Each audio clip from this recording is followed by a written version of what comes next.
to the cloud. Okay. Thanks everybody for joining. This event, I am glad to announce, is one of the first events that we've ever had where we've had the joint event between different associations, and it's really great to have the ECA, the Electrical Contractors Association, and the ECB, the Electrical Conformance Board, join us today in a single session. The session or the need for a webinar like this was created during one of the meetings that we had with the ECA, and during the meeting we realized that there are lots of solar installation companies that have no idea what they need to do and what they need to know and what they need to have to be able to participate in the solar PV industry. So because of the rate at which the industry is growing and because of the demand for solar throughout South Africa, the webinar was created. So I'm really hoping that you guys get some valuable information. We do have a nice lineup of speakers, and I do believe that this the content of what we are sharing today is going to add a lot of value. For your business if we look at the lineup and what we've got planned for today. The welcome, that is what I'm doing at the moment. At 9:15, we've got Anne that's quickly going to give us a couple of statistics of the association. That's just one slide of stats, and then one other slide showing the different types of membership. Then 9:30, Nigel from Get Off Grid and BSL is going to talk about how to start the new solar business. So Nigel's going to give us all sorts of interesting facts and figures. Nigel doesn't necessarily have a formal presentation. So Nigel's presentation is going to be more of an informal chat through business and how to run and manage business. Then we've got Anthony from the ECA that's going to talk about standards. We've got, oh no, I never put Martin's name in. From the ECB, he's going to be talking about the future of trade, more or less where business is going, what we should be looking forward to, and how we can manage it. He made me smile yesterday, because we were talking about the presentation today, and he said that in future you are going to, and in fact we might be there already, you need both a plumber and an electrician to install a toilet. Because nowadays almost all plumbing fixtures have some sort of electrical connection to it that communicates to something, or you've got heated seats, or you've got taps that are electronically controlled. So we do see the electrical trade diversifying into other trades. So Martin's going to be talking about that. Trevor's going to be talking about accreditation and certification for solar installers. Fred is going to be talking, I think, on building your business and putting a nice image in your business together.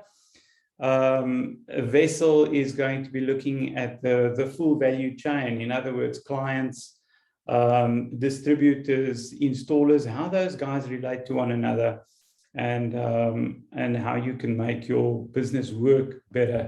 Something that I've noticed that is interesting is, and maybe this is the topic for another discussion, or maybe the topic for another day. We've got guys that are selling solar equipment at, I don't want to say cost, but they basically take the product. So they would take the inverter, they would take the solar panel, the mounting structure, all the consumables that goes along with it, and they would add a markup to that of 15,000 Rand, and the 15,000 Rand would then include, sometimes not necessarily the COC, but it would include the installation and everything that goes along with it. think what we underestimate as an industry is the amount of risk we take.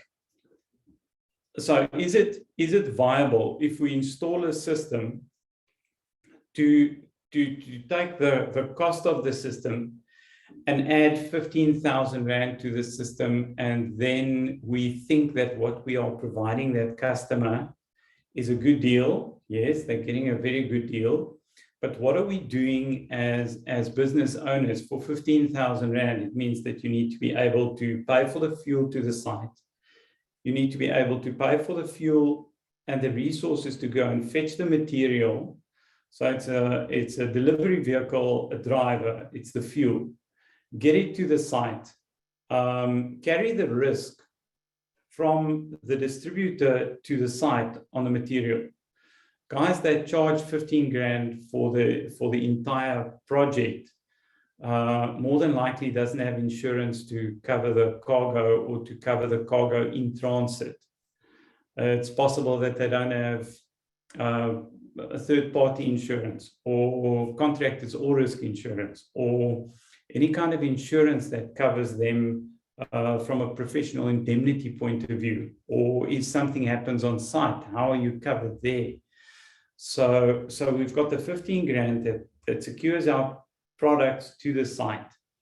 Then we deploy a full team, probably in the region of about 2 to 3 guys, I would say 3 at least, with all the infrastructure and resources they need to be able to put all of that equipment into the site, and then commission the installation, make sure that everything is safe, have it properly installed with all the consumables, all the bits and bobs to comply to the wiring code, and then sign off the installation and walk away as a company that is proud of the installation that we've just done. And I look at the 15,000 Rand and I'm going, 15,000 Rand for a day's work.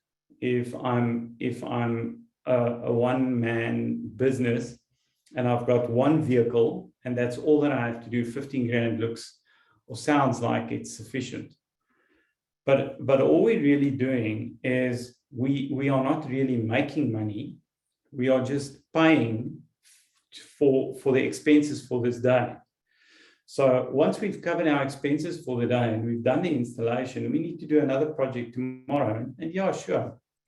If we've got 3 or 4 or 5 projects that we are selling at that margin, then it's possible that we might be able to make a bit of money at the end of the day. But at what risk, and what are we doing to the industry? And I'm not saying this in a sense that I don't have a problem if I'm an installer, if I'm working in a competitive environment and there's someone that's got a cheaper product than what I have. I need to be able to sell with confidence what I have, and I need to be able to sell with confidence my experience and my expertise. What you get when you shop with ABC Solar is, and I don't know if we have an ABC Solar in the webinar today, but what you get when you shop with ABC company is you get the years of experience, you get professional advice. If something goes wrong, which invariably does, we'll be there. So I think it's important to have a look at the services you charge as a solar installation company, and what your margins are, what your markups are, and try and build a business that's resilient enough to stay afloat when the load shedding goes away. We see the market dynamics is mainly driven in the residential sector by the ESCOM load shedding cycles. So we see when the load shedding cycles are up, like we've got stage 4 and stage 6 in some places, load shedding cycles, we see a rapid increase in inquiries and demand in the residential sector. So what this does is this creates what do we call it? A non-sustainable business market. We saw this with the solar water heating rebate program as well, where we had hundreds, if not thousands, of solar water heating installers building their business on the Eskom rebate. And then when the Eskom rebate went away, that almost like a false, I can't think of the word, false market that's been generated, it just evaporates, and all of a sudden your business model doesn't exist. So you need to be able to build your business in such a way that you have diversified services and products that you can offer, and that doesn't affect your business to the extent or to the point where you close down when load shedding goes away. Guys, it's 13 minutes past.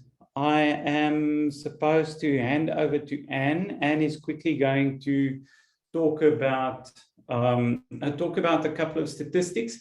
It's always interesting for me to look at the statistics. It's just one slide with a pie chart that shows us how the membership of the association is put together. And then after that, Anne is going to be talking to you guys about the different membership tiers and what they are, and what it costs if you don't want to be a free member anymore, and what the benefits are. So that's roughly, I think, probably about 10 minutes that Anne is going to be busy with that.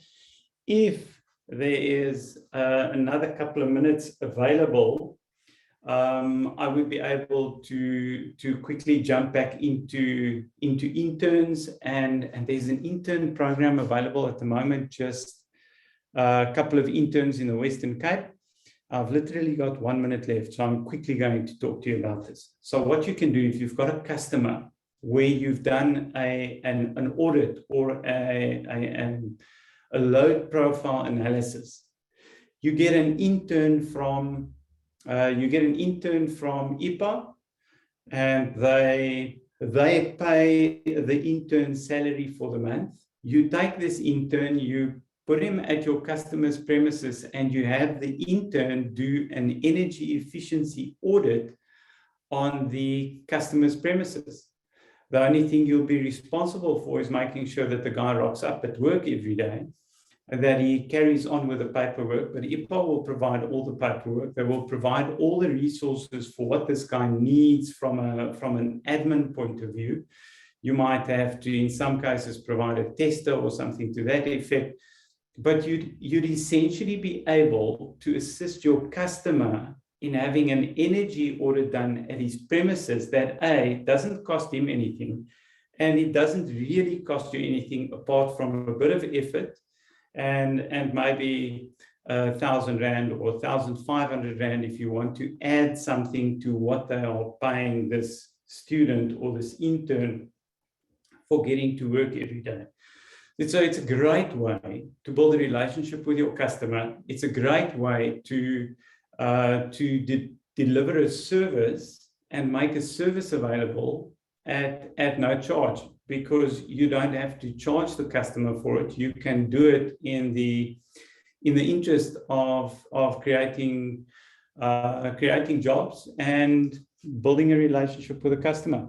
Guys, that brings me to the end of my session. Anna-Marie, are you there? I can see you. Okay, great. You're welcome to share your screen and continue with your presentation. Okay, I just want to say good morning to all our members, all the AREP members. My name is Anne, and I was appointed to oversee the association's administrative duties.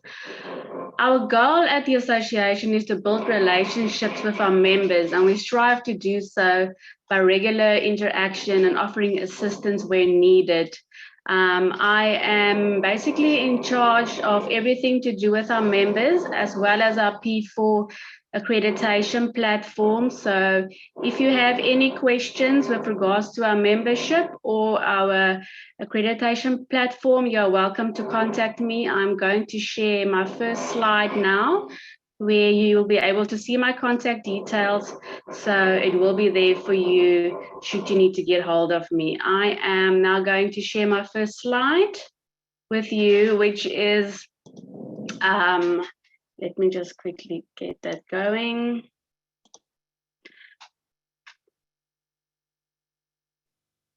Okay, so what I'm going to talk to you about is the pie chart that we have here. I'm going to quickly run through our types of members and the statistics. So currently, AREP has upwards of 1,700 members, and we are the fastest growing solar PV industry association in South Africa. As shown on the chart, our members have been divided into multiple categories, with the electrical contractors and the installers, as well as manufacturers and distributors, making up the majority of our members.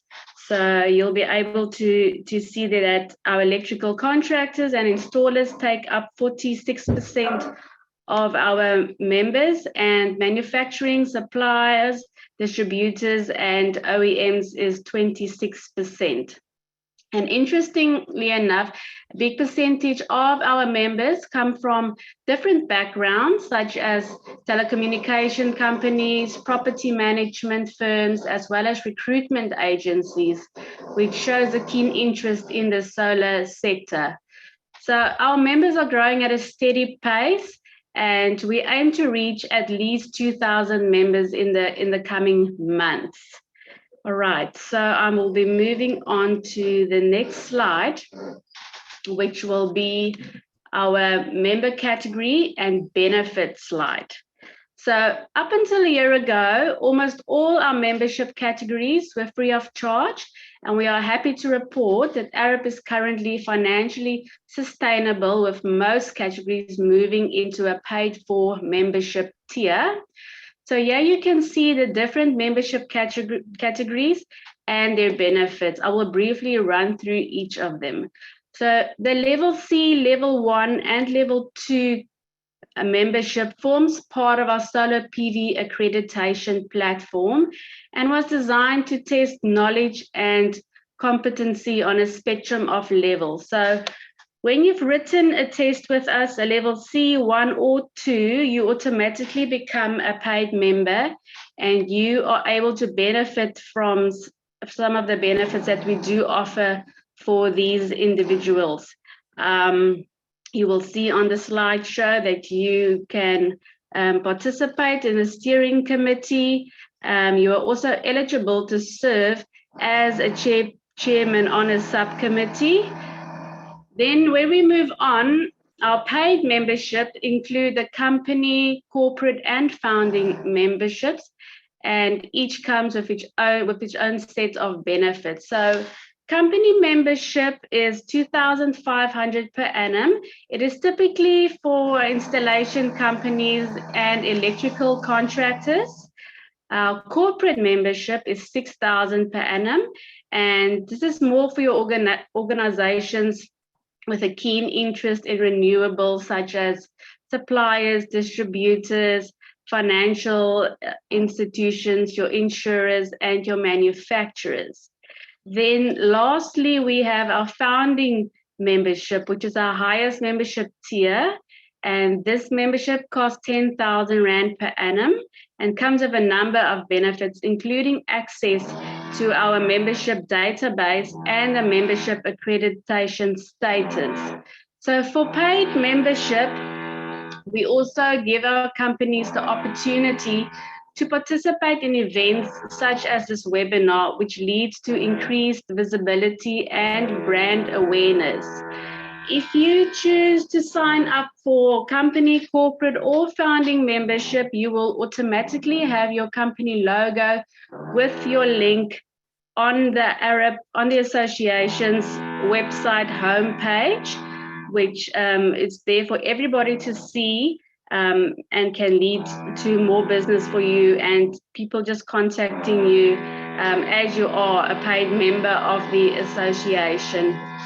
So I do have this sheet available if anybody is interested in signing up As a paid member, please give me a call or contact me via email, and I will gladly send you all the relevant information that is needed. I think that is all from my side. I will now hand back to Carl. Thank you very much, everybody.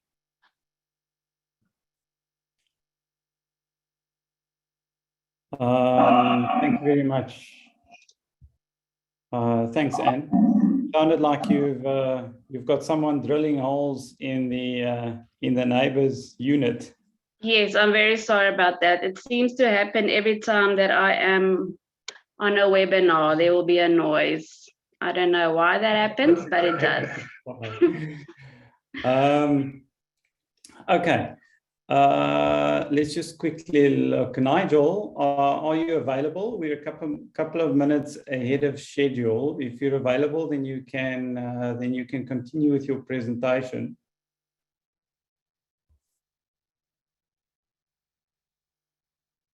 I somehow don't see Nigel on the list. Guys, we might have to. Let me just we might have to. Nigel, you are. That's interesting. I was looking for you and the system wasn't busy finding you. We are just logging Nigel in as a panelist quickly. Nigel, you should be there. Yeah. Excellent. There you are. Ah, morning. How's it going? Fine, thanks. And yourself? Yeah, okay, man. Okay, so I'm kicking off this one. That'd be great. Will you introduce yourself? And get off grid quickly? And then you're welcome to start off. 100%. So I'm the brand manager for BSL Batteries, Southern Africa. And I'm also acting sales manager for Get Off Grid, which is one of the biggest distribution companies in South Africa of solar products, and owns the license to BSL, the brand, the BSL lithium batteries that I'm sure quite a lot of guys have heard about so far and used. So essentially, I'm going to be chatting to you about how to start your business. I'm not going to do the fundamental basics, and I'm not going to give you slides. I'm going to ask you questions, and I'm going to give you stuff to think about. This is from personal experience. I started my own business 2.5 years ago. I know what it's like to get into this market. Things have changed, and I'll run through a few things that you need to consider moving forward. So to kick off, when you're starting your own solar business, the idea for you, obviously, in this space, because it's a rapidly growing space, the idea is to get clients, do installations, make money, have a business, and become a successful entrepreneur. I think that's what everybody wants. The reality is a little bit different. There's a lot of things to consider. Whenever I do these kinds of chats and I speak to you guys, I normally ask one question to start the entire process. And that one question is, are you going to compete for space, or are you going to create space? So the answer to that is fundamentally going to drive your decision-making with your new business in the market. Now, most of the chaps here are probably going to be on the side of competing for space, and I would venture a guess that most of the chaps are going to be competing in residential as well. So competing for space is very different. It requires a bit less work, quite a lot less work than creating space. Creating space normally involves, innovation, untested product ideas, things like that. To give you perspective, BSL battery, funny enough, answers that question on both sides.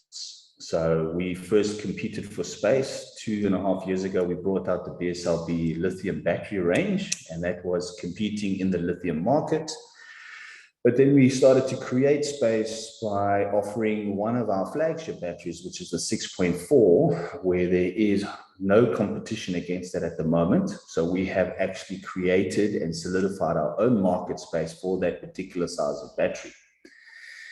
So that is something that I think everyone needs to just make a note of going forward, and how you're going to answer that question, because it's going to determine the way forward for you and your business and all your decision making moving forward.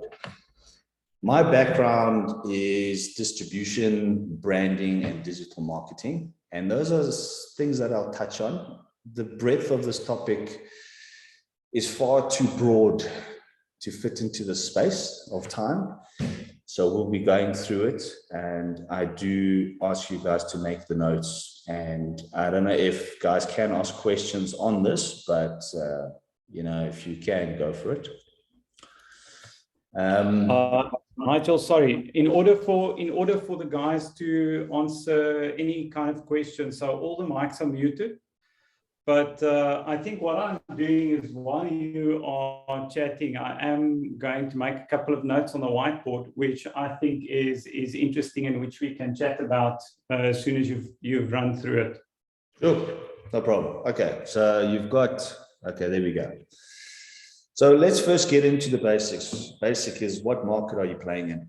A lot of guys are like, I'm going to install stuff. Okay, cool. You're going to install where? Residential. Okay, so that's a market, and it's a very broad market. There's more than 16 to 18 million homeowners in South Africa. Where are you going to, what market within the residential space are you serving? Are you serving low income, middle, high income? Where are you wanting to compete against other guys? So by identifying your market and your sub-market, you can then start to understand, all right, fine. Number one, I'm competing. Number two, this is my main market. Number three, this is my sub-market.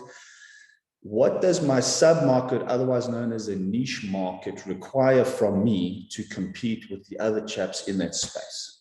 Do I need certificates? Do I need years of experience? Do I even know what the cost or the budget, average budget of a middle to high income earning household has for a solar system? Because I'm going to go and quote, and you can see me as a middle to high income earner in this example. You're going to quote me. Do you know what my budget is on an average?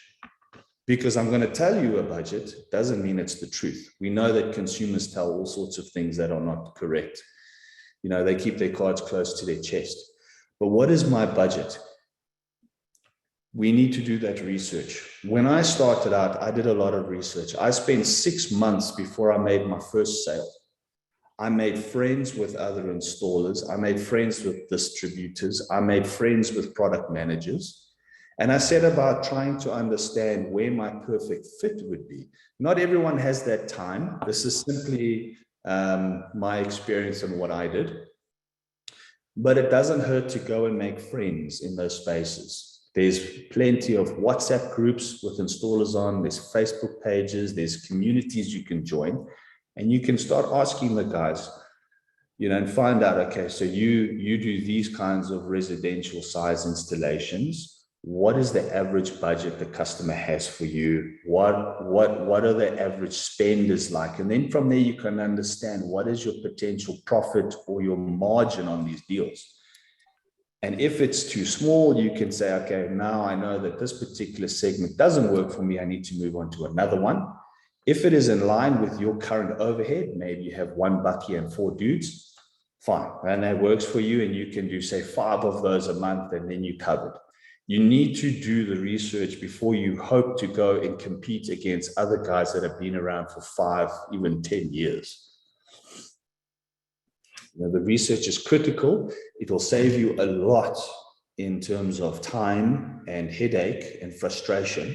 One of the biggest things that the guys have at the moment when they start out is they'll do on average 30 to 40 quotes within 2 months, and the uptake is maybe 1%, because the reason is that they're throwing darts against the wrong dartboard. You know, they don't know what to quote, what the budgets are, who their client is, and then other guys come in and take the business. We see it a lot with guys that only charge labor. They'll charge a flat labor rate, give the products at cost plus 2 or cost plus 5%, charge a flat labor rate, and they build their business on labor. If you are going to do that, please understand you will be out of business within 2 years' time. You cannot sustain a business on labor. Labor does not cover for everything that was mentioned earlier, such as insurance, liabilities, fuel, repeatedly going back to a client to solve problems, because you will make mistakes. There will be issues with your installation, and you will be going back to keep the customers happy. Those are realities of this business. Nothing is perfect.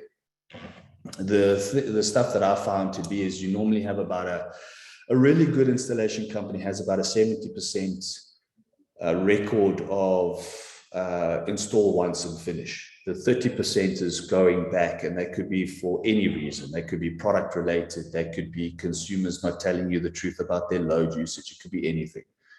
So always use, factor that in, that you will be going back to your clients. You need some fat in your business.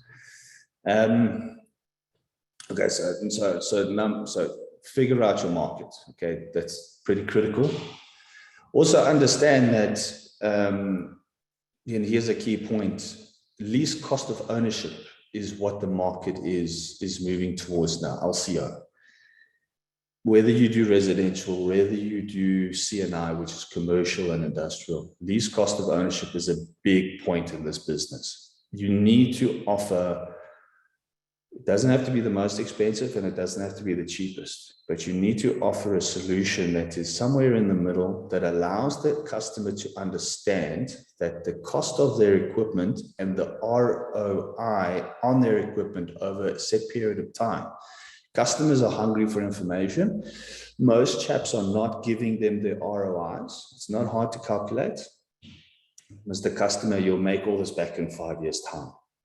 It's different if they're doing a cash deal to a finance deal. It's all different. It's all different, but it's easy to find that information and work it out. LCO, least cost of ownership, is a key selling point. I advise to build that into your proposals. Gone are the days where marketing is something you just put it in an advert or in a magazine.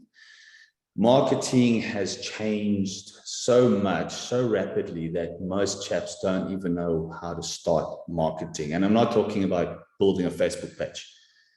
Building a Facebook page, I can do that in one day with 100 install pics and make myself look like I know what I'm doing, which is nonsense. And a lot of consumers are becoming less and less trusting of social media advertising anyway. So you get 3 types of marketing. You get active marketing, you get passive marketing, and you get partnerships. I see there's a hand that's been put up here. Yeah, it's mine. Okay. I thought instead of just interrupting you, I thought I'd rather put up my hand.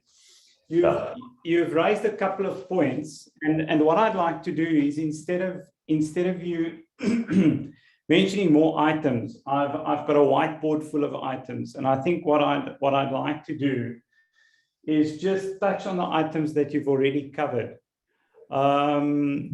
Just so that we can give the guys that are attending a bit more perspective on maybe industry, where industry is going, what is happening in industry. And I think where you started with was the rate of change. So I think instead of you possibly asking the attendees questions, I think I'm going to ask you questions on some of the stuff that you've already mentioned, and then we can work through that. We do have a chat box in the on the Zoom platform, and the guys are welcome to either raise their hand if they've got a question, or they're welcome to pop a note into the chat box, in which case we can answer and or respond to them. Would that be good?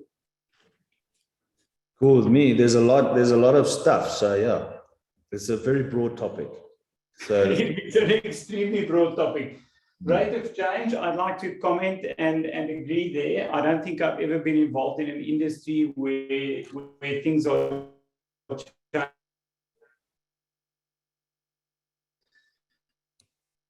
sold at the moment. It's different to what was sold last.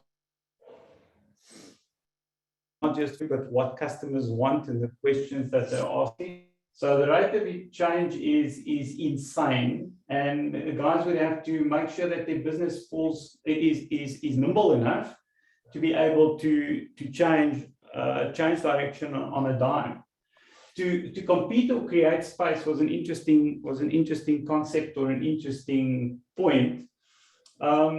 And I like the create space, because we tend to when we start a business, we tend to want to compete, whereas creating space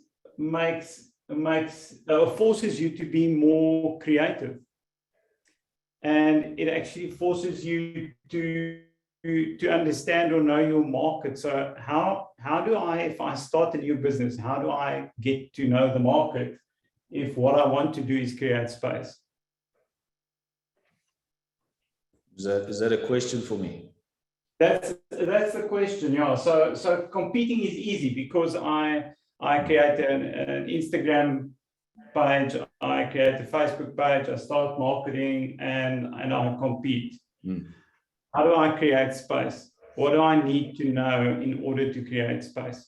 Well, it comes back to what I said first there. I said, do your research.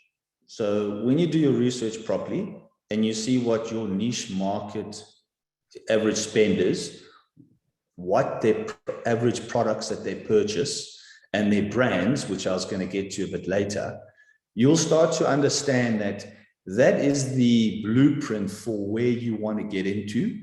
And only when you understand that can you look at how you can innovate or add value that is not yet there. You can add convenience, you can add different ways of doing things. I mean, look at a company like We Buy Cars. The entire business model was built on convenience. And they now own most of the market in this country when it comes to used vehicles. And they built it on convenience. They took convenience and they innovated, and they saw that space of convenience was lacking. There's nothing stopping someone from finding their niche, what is lacking there, and they can fill that space with that value, and they can start to win more business. You best, that is how you create space, your own piece of space within a competitive environment. And that is how then you own that space, and that is how you can generate yourself healthy margins that you can scale your company. And that is what we do with our brands, is we get into that competitive arena. And then what I do is I look for the values, I look for what's lacking, and then I get into how to answer those gaps in the market. And then that's how we grow further. It requires you got to be a bit creative, but you need to do the research. Otherwise, you'll never see it.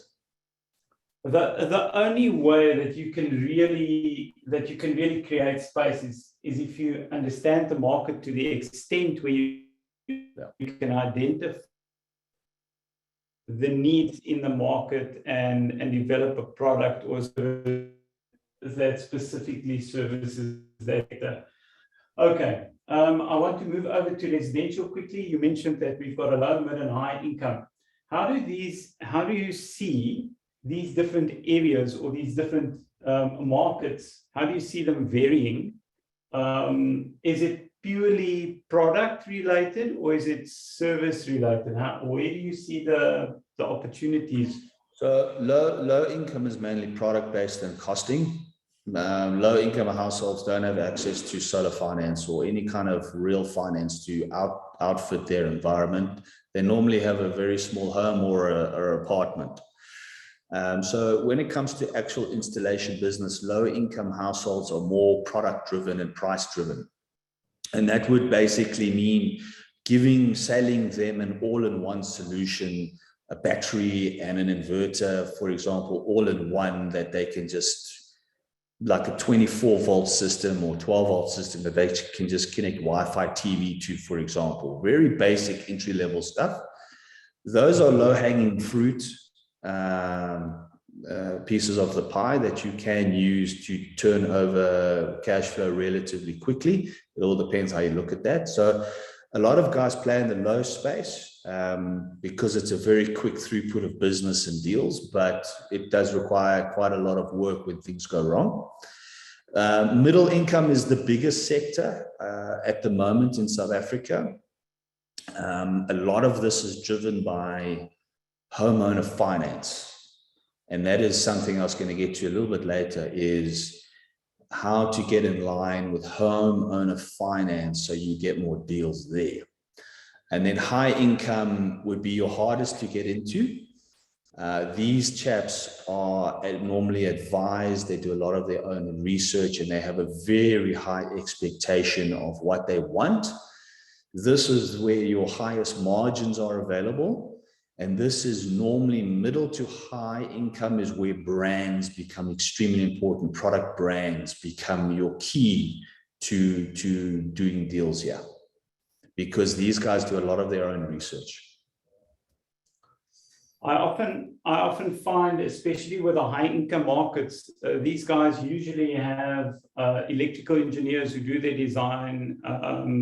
They have consultants who identify a number of installers, and it's almost on a tender based, where the project is managed on a tender base. This is what I see in the high income in the high income area. Correct. That's why the middle to high is your absolute gold mine right now. And then your high, basically high/elite, is the biggest money, but the hardest to get into. Yes. Okay. So when we talk about niche markets, is there anything specific that comes to mind? Are there opportunities that you see where you think there are niche markets? And I'm asking this without you necessarily giving away all your IP. But that's fine. So I'll tell you, for South Africa, not for Southern Africa, but for South Africa, niche markets would be apartment dwellers. They can't have a solar system. Okay. They can't have a solar system, so they need mobile energy. And that mobile energy is now moving away from lead acid batteries, and it's moving towards solutions that incorporate lithium technology. Yeah. And a lot of apartment owners can and want to finance these assets. And there are certain distributors that are creating solutions like this for apartment owners. Yeah. So there's a niche market there that's going to grow. Okay. So apartment owners, that's an interesting market. It's not something that I ever even think of or consider. I think I'll leave that at the niche market. Something I see coming into the market at a rapid pace, and the only reason I see that as a niche market is electrical vehicles. Electrical vehicles, charging points, electrical vehicle infrastructure.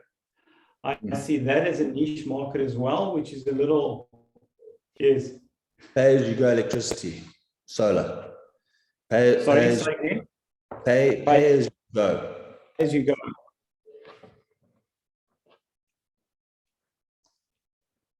Okay, so pay as you go electricity. Guys, we've identified 3, and I hope my internet connection is good.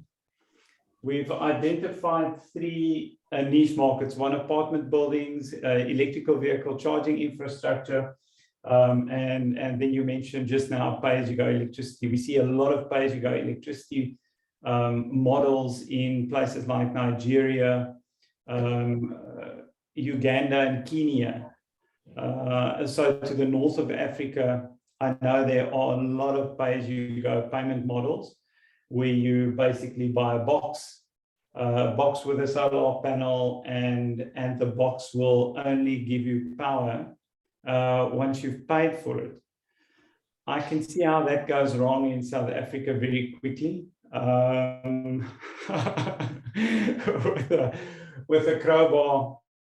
With a crowbar and a small grinder, you'll be out of a solar system. So managing that risk, I think, is probably going to be the big thing. But that would be on the low income scale. If you do pay as you go solar on the mid and high income scale, you're probably going to find a completely different type of market dynamic. Okay.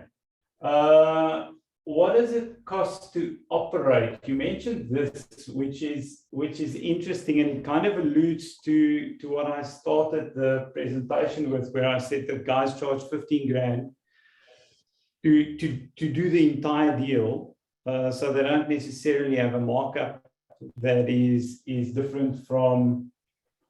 They don't have a markup on products, and they don't have a specific service fee. They charge 15 grand, and they take the cost of the materials. They put 15 grand on top of it, and they install the system. And those guys invariably does not know what it costs to operate. What do guys do just as a business owner? And I think we've got this with a lot of electricians as well, where the electrician does work daily, but he has no idea what it actually costs him to operate. So the general trade environment, guys charging 350 Rand an hour or 450 Rand an hour, it's extremely important to understand what it costs to operate. So this was nice. I don't know if you have anything you'd like to add there. Well, if you don't know your costs, you can't compete. So if you don't have something basic like a scope of work that you design and create for every installation, where you know your consumable sale, your consumables, the product requirement, the cost to purchase, you'll never understand what your true margins are. And you can never then really compete effectively against other guys when you will inevitably be squeezed by some client.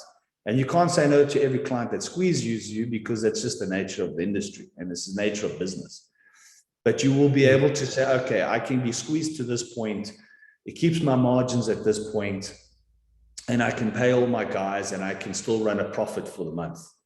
So if you don't know your cost, you're already on the back foot, 100%.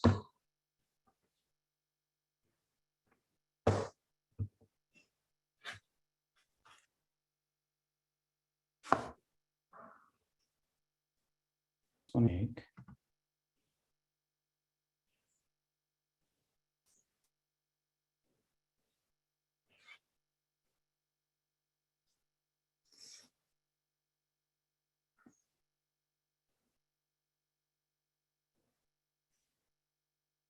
I just changed my Wi-Fi setting because my previous setting said I was unstable. So am I still in the webinar? It looks like I am.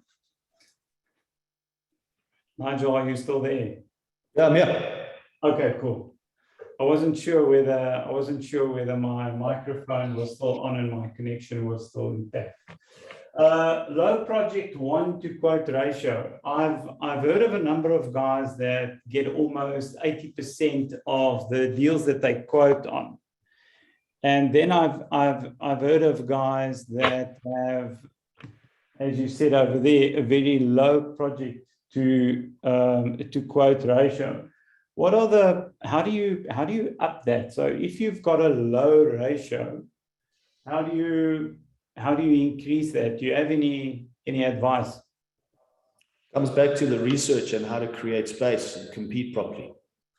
So the guys that win most of the deals are the guys that already know exactly how to win that deal.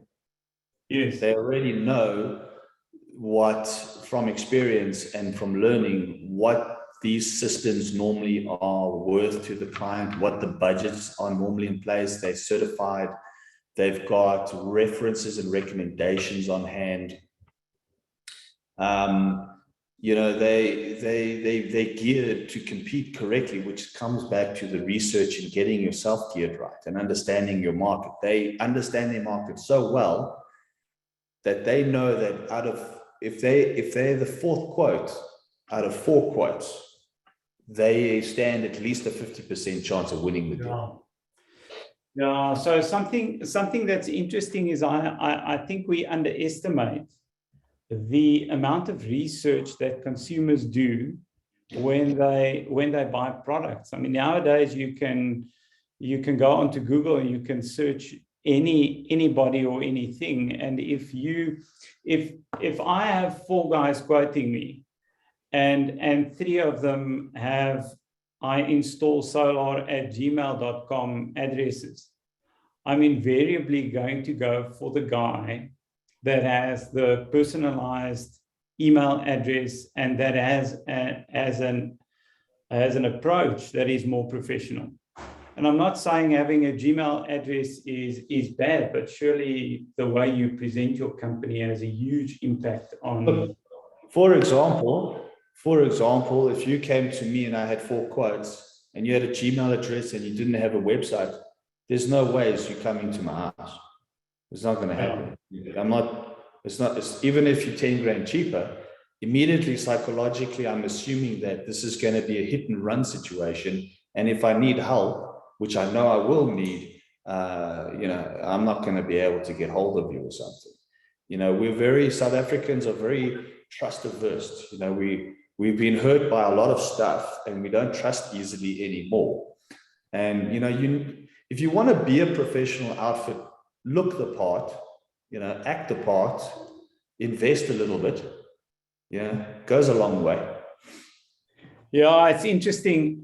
You're talking about the trust. If I look at the complaints coming back out of industry, I actually tend to think we trust too easily because we've got a lot of guys that have installations done by contractors that have just, the guy arrives at your doorstep going, I'm the best installer in the area, and the homeowner goes, yeah, okay, that's fine, then I'll use you.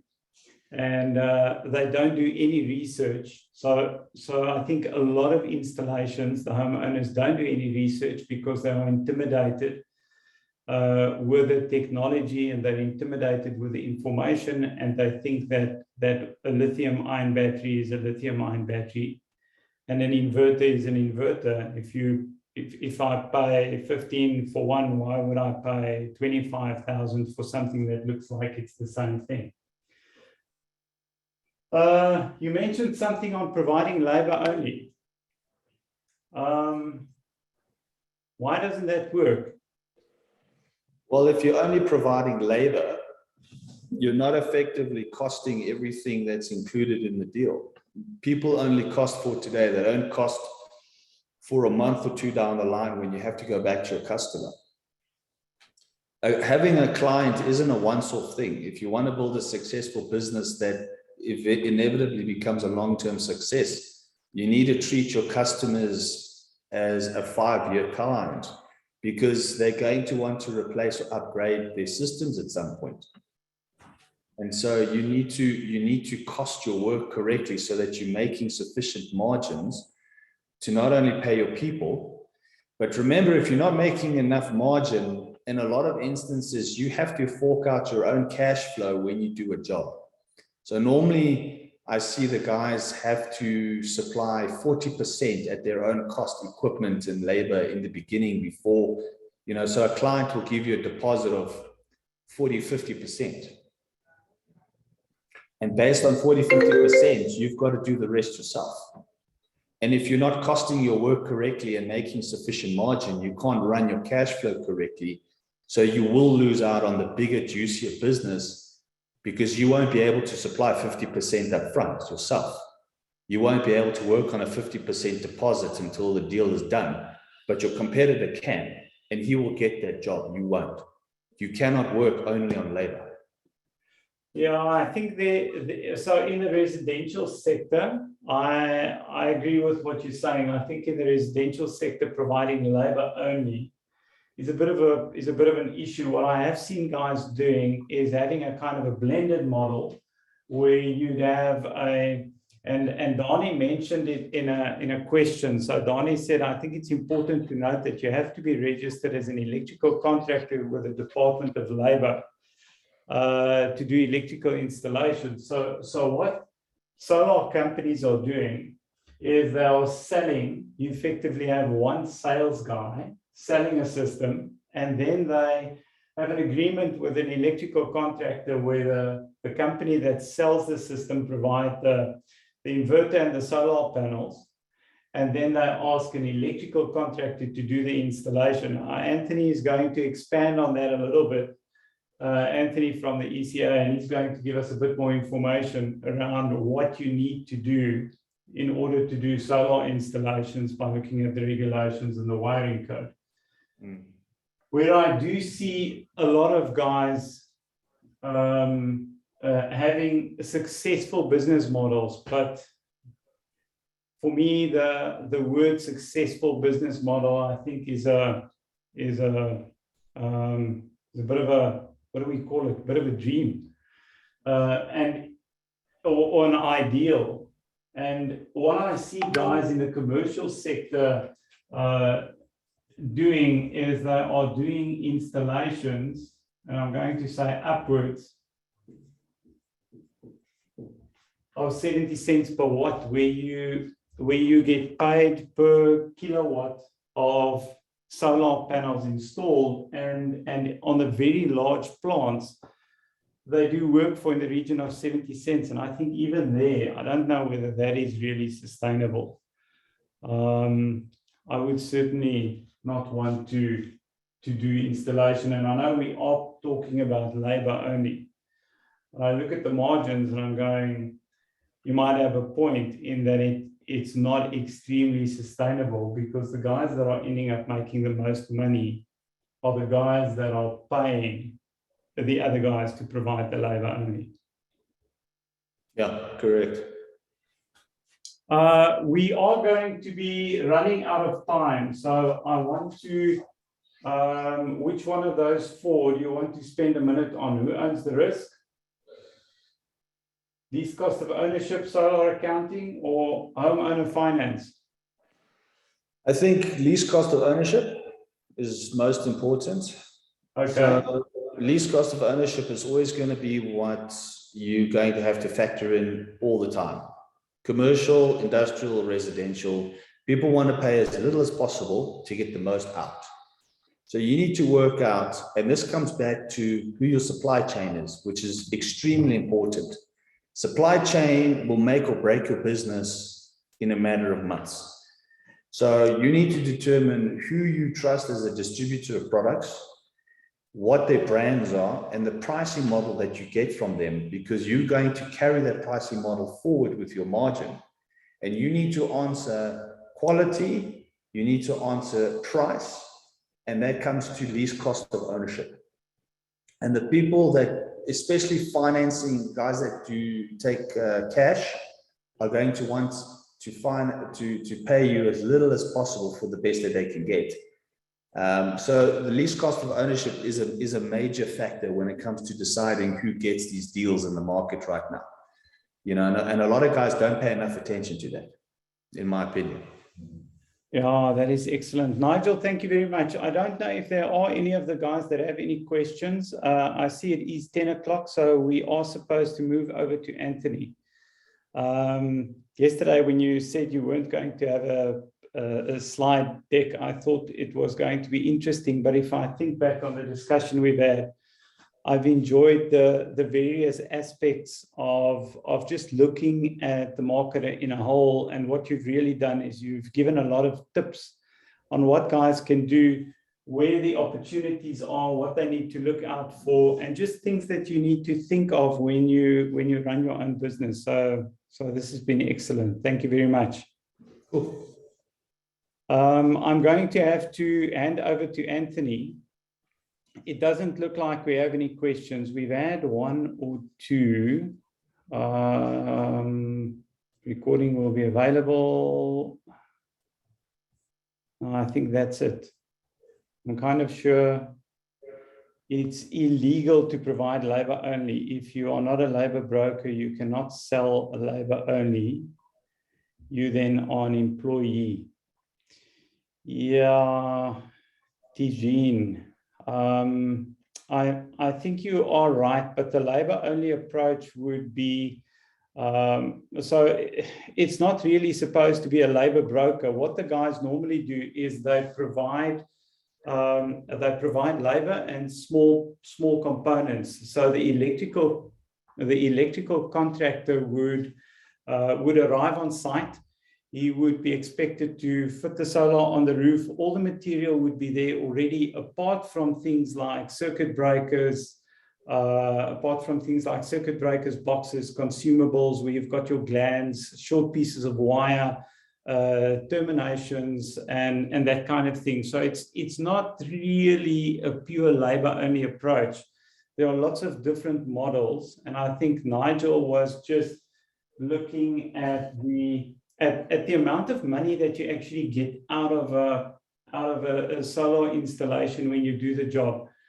As contractors, we end up running up and down from the one project to the next. And then when we get to the end of the year, we don't have enough funds to take 3 weeks off and enjoy a holiday with our family. And I think that's really what Nigel was talking about, was what are your margins? Are you sustainable? Are you making money? And are you doing the costing of your business in such a way that you're actually making money, where you can afford to carry the risk and then still have a bit of money left at the end of the day?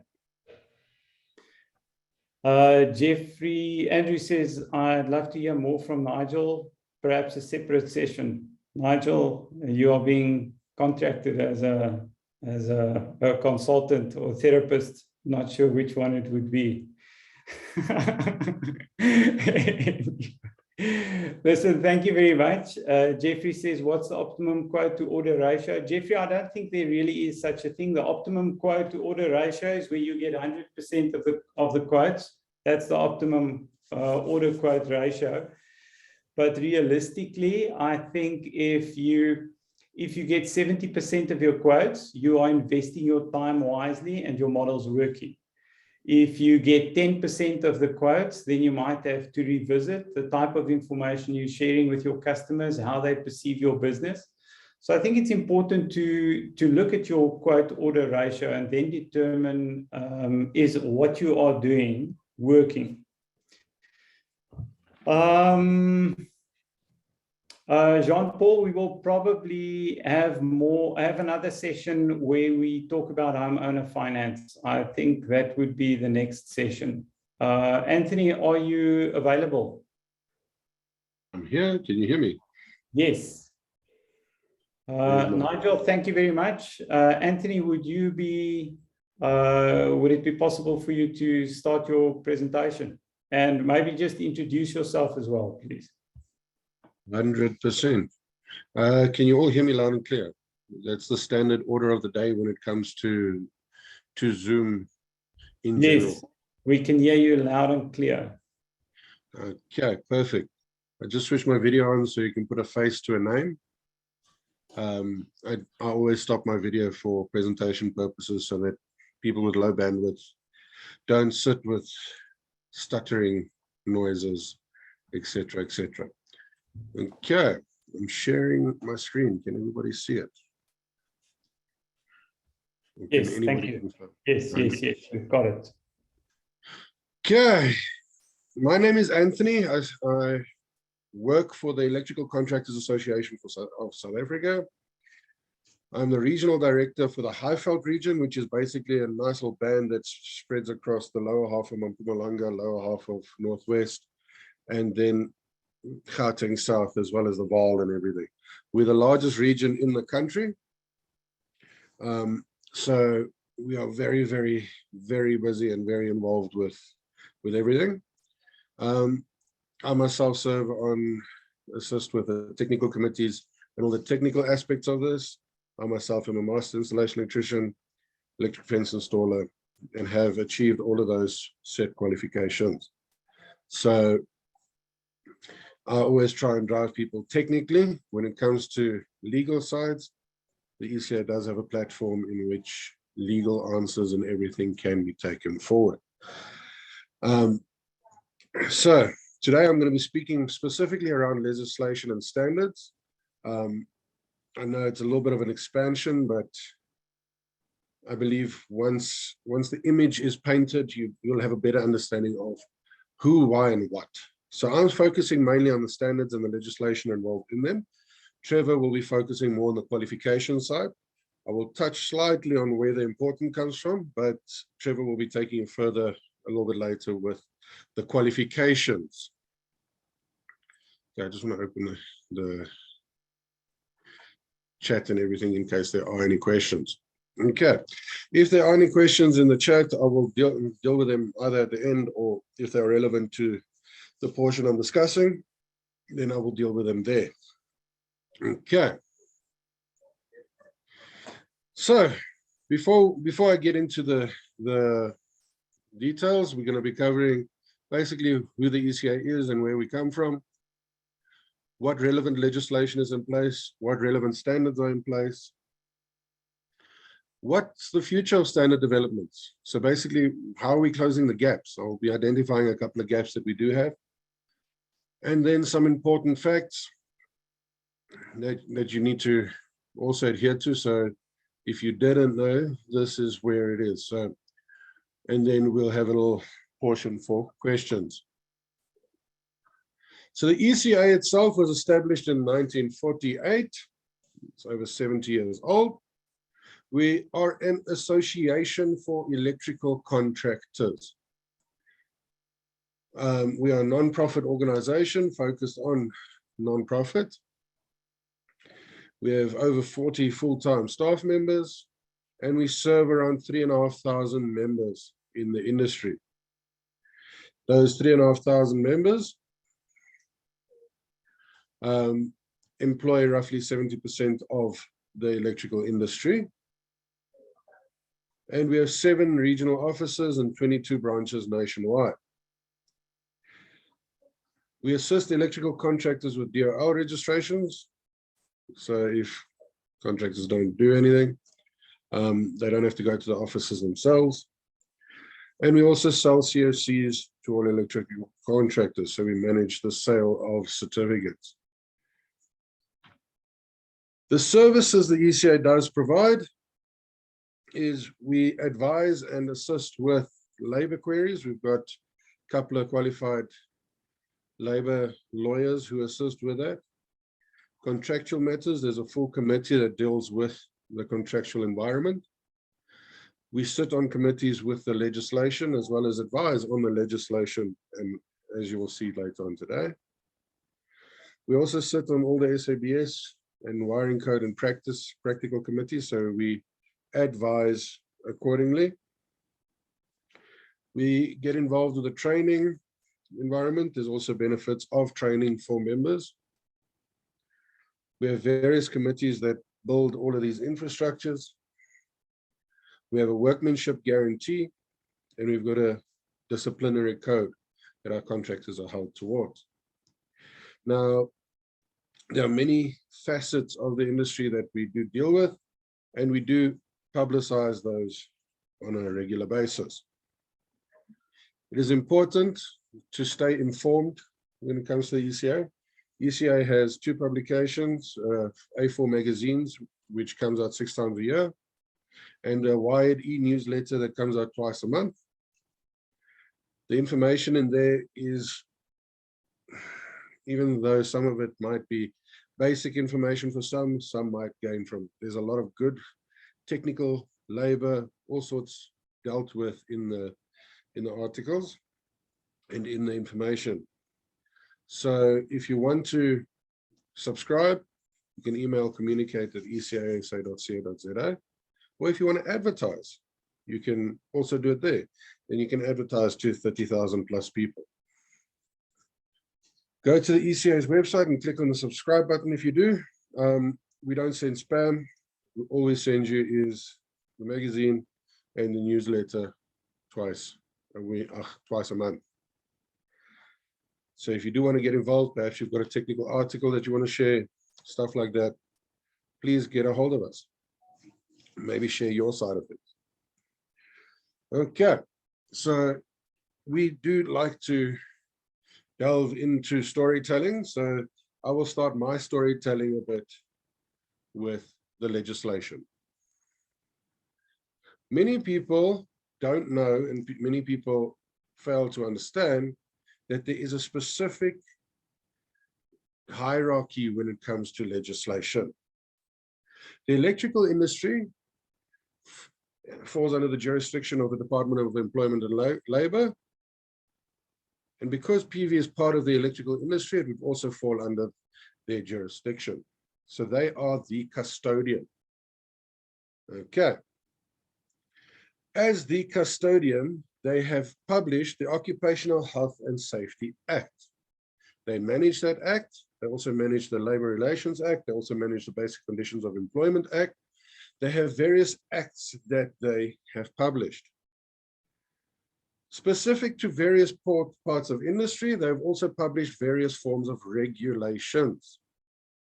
Now, specific to the electrical industry, we speak of the electrical installation regulations because we're conducting electrical installations. And another one that's important is the electrical machinery regulations. So when you have machinery on your site. And last but not least, they also have a direct influence in South African national standards and IEC documents that are adopted.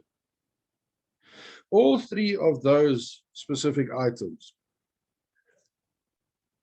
are safety orientated. They all focus with a main mindset of safety. Now, we in the electrical industry always like to coin the term reasonably safe. And that is the crux of what every single decision should be. Is my installation safe? Is it in such a manner that anybody can operate it on it safely? Is my personal property protected? Okay. And it's very important to realize that the level of importance goes from top down. Now, I've simplified it slightly by making it a little triangle, where you've got your act, that is your most important piece of legislation. It's got the least amount of words, but as far as authority goes, it is your crown jewel. Then you have your regulations. Now, these would be specific to various parts of industry. As I mentioned, the electrical installation regulations. Then right at the bottom, you've got safety standards. Now, this is basically what's going to guide your safety technically. It's got the most amount of information. It's specific to the environment. So when people refer out of the Act, it doesn't matter if a safety standard contradicts the Act takes precedent. Same thing with the regulation. If the regulation contradicts the Act takes precedent. And it's important to remember that. Now, what I've seen lately and why I start with this part is people tend to flip this triangle around. You can add a fourth layer here, which is industry norms or industry specifications, if you really want to, which would be stuff like, oh, I make sure all my plugs are spirit level. I make sure this, I do specific little things that are good practice, but they don't not necessarily safety things. They're more just, I want to keep myself different from everyone else. The same as making your pipe work straight, all of that type of stuff. It sells you a lot better, but it's industry. It's not specified in the Act, regulations, or standards. Okay, so what a lot of people love to do is they love to flip this triangle around. Okay, where they like to focus more on the importance of the safety standard as opposed to focusing on the regulations or the Act. And this creates an environment where your industry becomes unstable. It's very, very crucial that you understand the flow of legislation, because in each point of legislation, there are important aspects. Okay, so if somebody tells you, yeah, I must be registered according to the safety standard, you need to ask yourself, what does the Act say? What does the regulations say? Okay, when somebody tells you, yeah, I've got this industry qualification, yeah, but where is it registered? Where is it acknowledged by the Act? That is what you need to get back to. Take it down to ground form. Now, if we read the Act says as follows. The Occupational Health and Safety Act of 1993, Act 85, has a couple of specific clauses I just want to run through. And that's specifically Article 10 and Article 22. Now, Article 10 tells you general duties of manufacturers and others regarding articles and substances for use at work. When you are doing work for somebody, you are at work. When you allow somebody on your site to do work, they are at work. That's the definition. So when we read 10.1, any person who designs, manufactures, imports, sells, or supplies any article, so you supply, design anything for use at work, as far as is reasonably practicable, that the article is safe and without risks when properly used. So you take the responsibility that if I manufacture, design, import, sell anything, I must make sure it is safe and without risk, and that it complies with all the prescribed requirements. 10.2, when I erect or install anything, I must ensure that they are not unsafe. 10.3, if I supply any substance, I must ensure that they are safe and without risk, and that information is readily available regarding procedures and anything in case of an accident. That is very important to know, specifically if you are supplying chemicals, more pertains to chemicals, but it does leak over into various forms of industry. I can use electric fences, for example. Part of the requirements that you have there is to inform your client what to do in case of maintenance. You have a responsibility to ensure your client understands, listen here, I need to do this according to my manufacturer's specifications or whatever. It's very, very, very important to remember that you can provide them information. As soon as you've provided that information, you are conforming to what the Act says.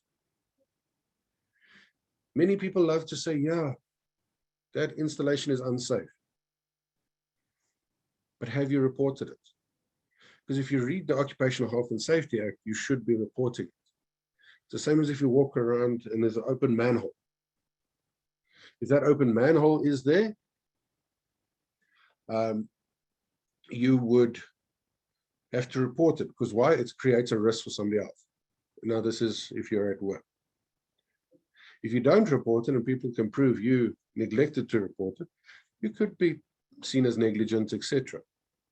It's very important when it comes to electrical installations that you understand, listen here, I need to report risk to the owner. Okay. If he needs to make sure that he replaces his batteries every 10 years, make sure he's aware of it. If he needs to know that these batteries have a risk of releasing hydrogen when they are being overcharged, he needs to know that risk so that he can increase ventilation to reduce the risk. Very, very important that you know that.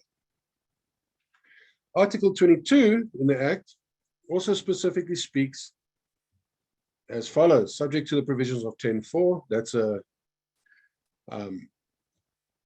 basically signing over information.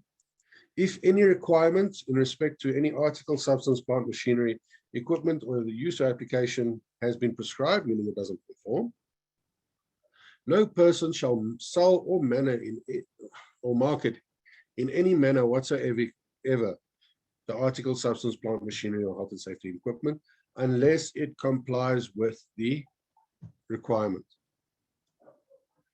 Then we go further and we read section 44, etc. of the Act, where it tells you that the minister can enforce certain standards and regulations that can enforce this.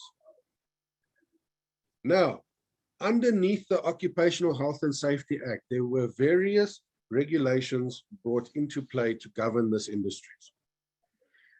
For example, gas, pressure vessels, all of that is governed under a separate regulation than the electrical gas. So there's separate requirements for the two.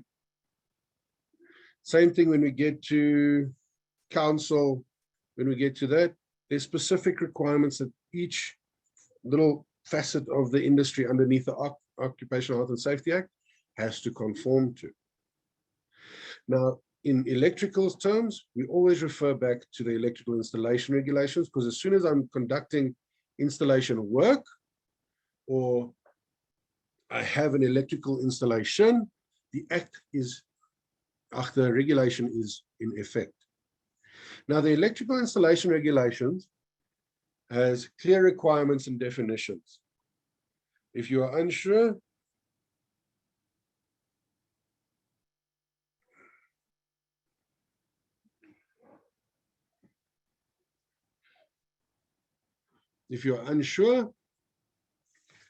always refer back to the definitions. If you're not sure what they're trying to say there, look for the definitions either in the regulations or in the act.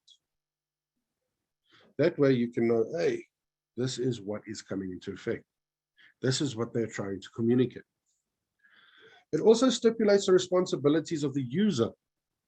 So in sub-regulation 2 and sub-regulation 7, will specifically tell the user, you are responsible for X, and this is what you need to do to ensure the validity of your CSC and the validity of your installation. It also stipulates specific requirements when it comes to electrical installations. So they've adopted safety standards. These safety standards are SANS 10142, SANS 10142-2, SANS 10108, and there was one more, I think it was the ARP, but that has reverted back to type. Okay, it was withdrawn. It also stipulates clear instruction when it comes to the certification of electrical installations. What needs to happen? Now, I'm not going to delve too deep into that because Trevor's going to deal with that a bit later. But I will be telling you guys a brief summarized version of how the regulation enforces the standard. So when we look at a typical electrical installation, the definition states it's between a point of control and a point of consumption. In brief. It also does not include machinery that supplies electricity. So specifically the machinery, the installation thereof is covered. The machinery itself is not. Machinery of communication, etc., machinery not covered. The installation to there, covered. The electrical installation on a vehicle, vessel, train, or aircraft, not covered. So if it's mobile, you typically don't cover it. Control circuits of 50 volts or less between different parts of machinery. Now, this is typical where you've got control equipment out in a field and you've got to take it back to a control system. The control circuits there would not form part of the electrical installation, as those are more instrumentation side of things. So when you are working on an electrical installation on a premises, this is basically your scope where you are working. You're working between what is defined as a point of control, which is the place where your user can switch off all electricity at once, part if he's working on part, which is typically your main switch of your electrical installation, and points of consumption, which is the supply terminals of electrical machinery or points of outlet. It doesn't include my supplier's network. Also doesn't include my supplier's machinery. So basically everything on the premises that is electrically driven between point of control, point of consumption is covered underneath the requirements here.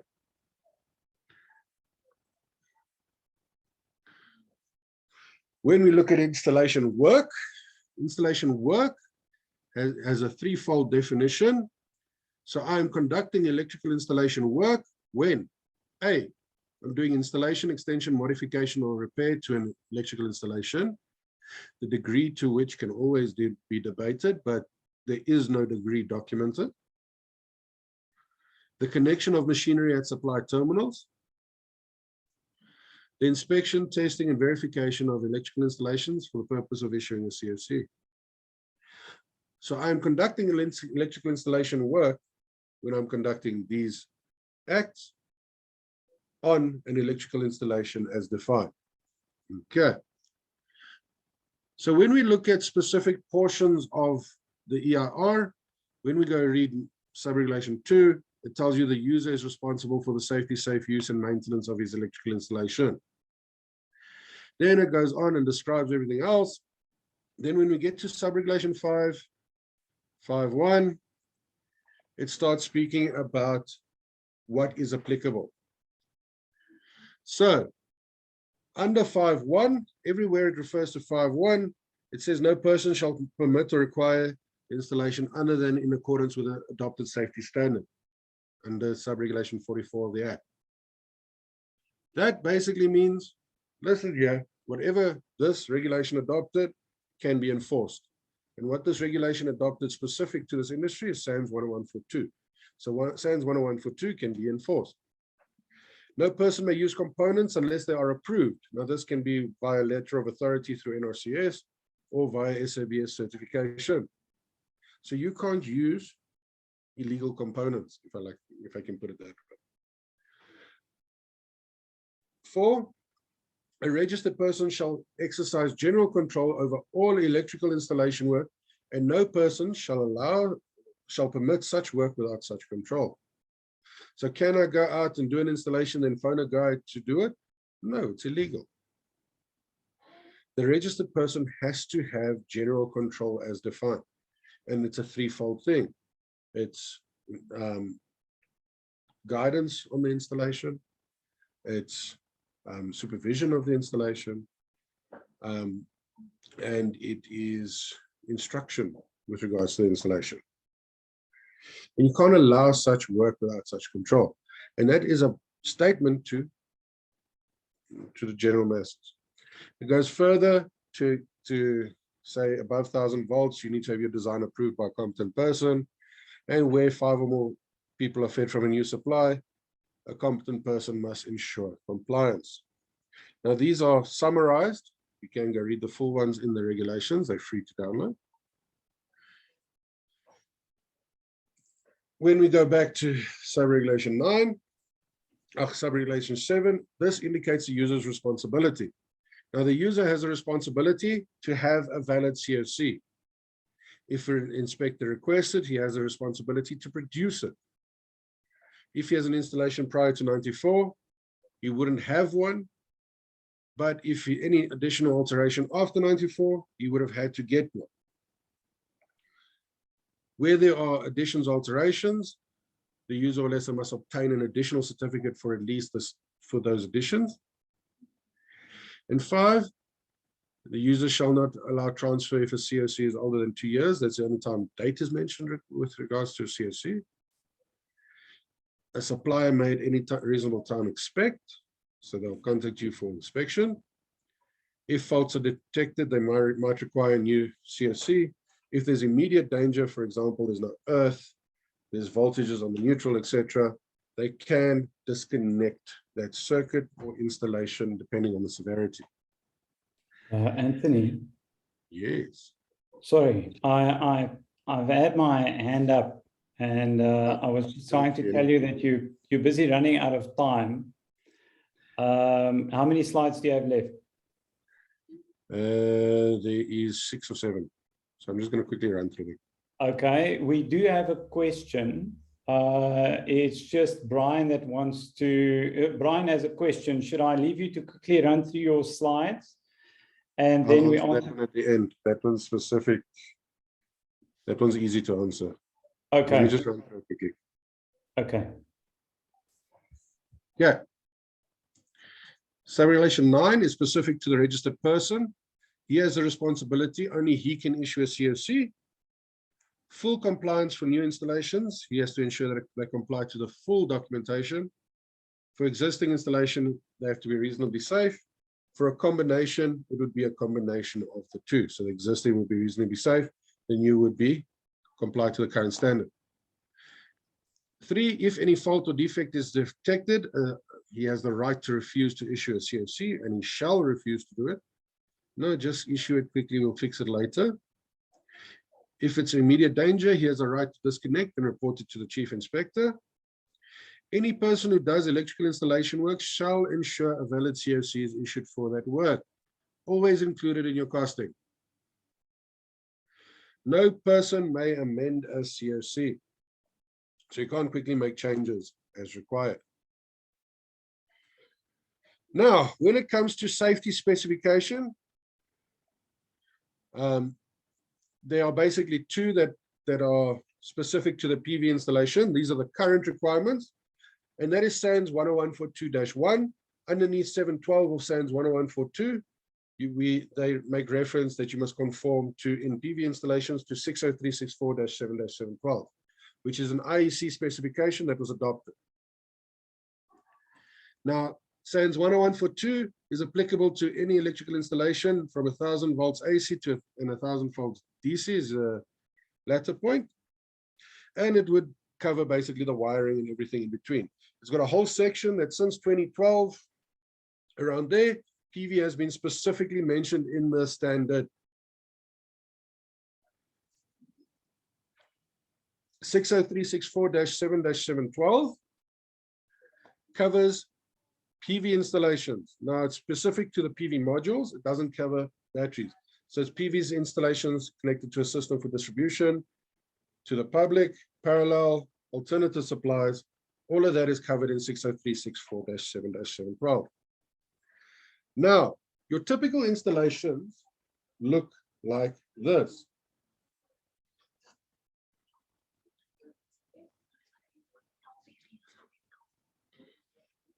You've got a pointer supply feeding a point of control, and you typically take your inverter and you connect to that point of control. Batteries and PV panels then feed your inverter. Your point of control then feeds your electrical installation. Now, what is currently covered under those 2 standards that I've mentioned would be that and the installation. So the installation of all of that is covered, but there's a current gap where we don't have what cogeneration is called. That is where you operate in parallel or feedback into your supplier.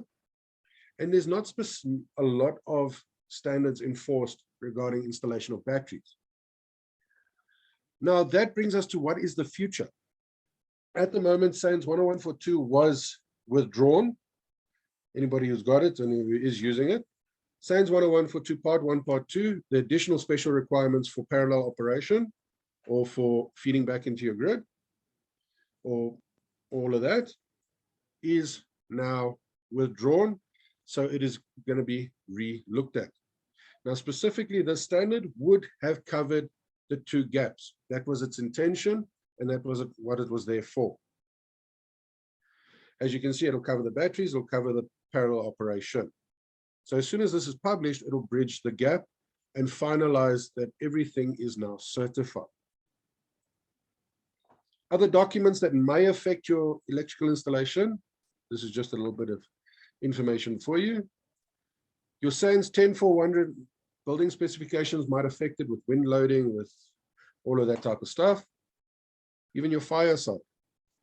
Your supply authority bylaws might affect you where you're trying to affect your supply authority.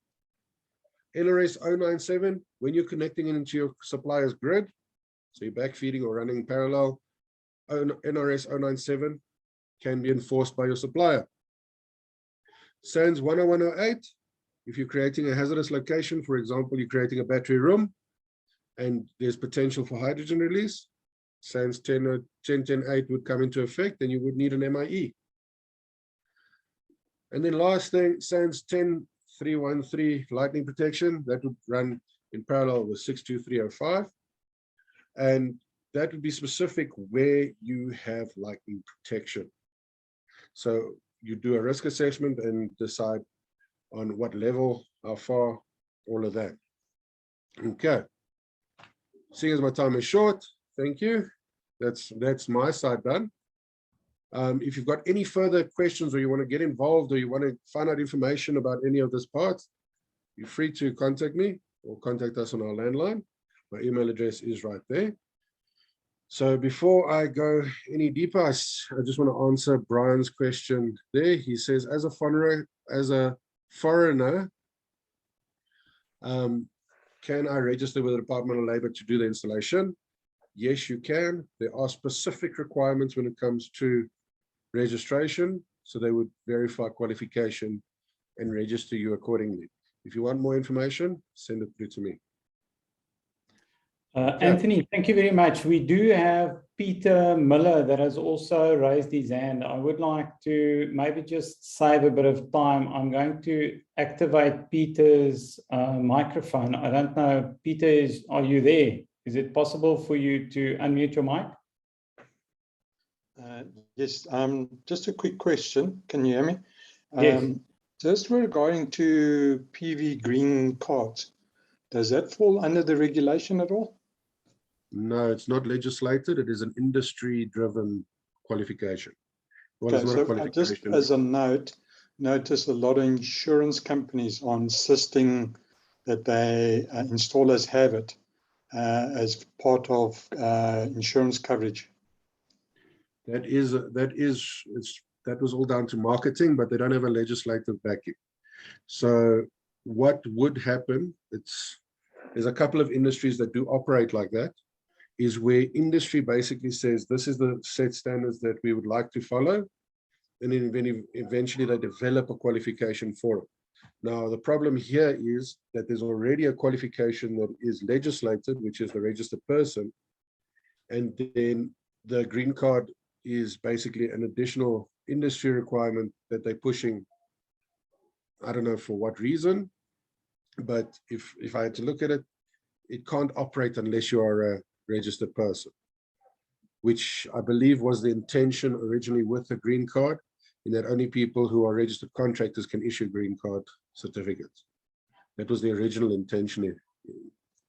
Correct me if I'm wrong, but that was part of the discussion with SAPIA. Thanks, Anthony. Hope that helps your question. Anthony, thank you very much. That brings us to the end of your presentation. Thank you for your time. We are a little bit over schedule. We are running 10 minutes late on the schedule. Martin, I'm just going to let you jump right into your presentation. Are you there?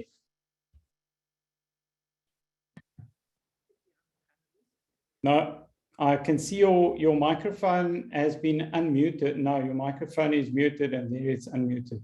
Just try again. No, your microphone is not working, Martin. You might have to log out and log back in. I don't know whether there is anything, because on my side, the microphone signal shows that it's off. But we can't hear you. So I don't know whether you've clicked the button that says that Zoom should use Zoom has access to your speakers and your microphone. I don't know whether we should give Martin a couple of minutes to just sign in, or whether we should get Trevor to continue with his section. Trevor, are you logged in?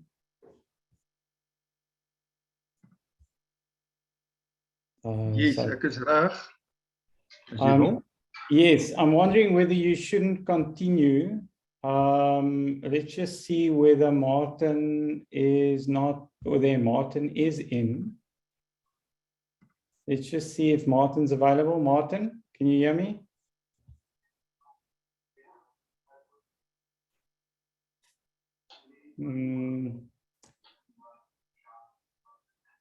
Oh, no. No, Martin, I'm sorry. I don't know what's happening with your microphone, that we can't hear you. That's a bit of a problem. I'm going to get Trevor to continue with his presentation. We'll see if we can get your microphone sorted out. Okay, how about that? Yes, we're alive. Okay. And there it's gone again. Yeah, the microphone's gone. We can't hear you. Okay. I think so. Also. I'll say, there it's on. And it's gone again. We can hear when it switches on, it makes a, and then it's gone. Are you there? I don't know what you're clicking to make it work, but you're doing the same click to make it go away. What's There. basically happening is Zoom. Yeah, no. We got the what's basically happening and then it went away. Yeah.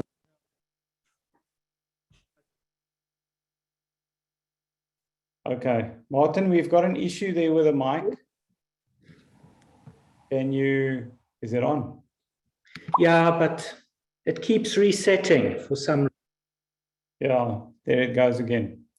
Okay, I don't know why it's resetting, but in the interest of time, I'm going to ask Trevor to continue with his session quickly. Let's see if we can get your mic sorted out. Trevor?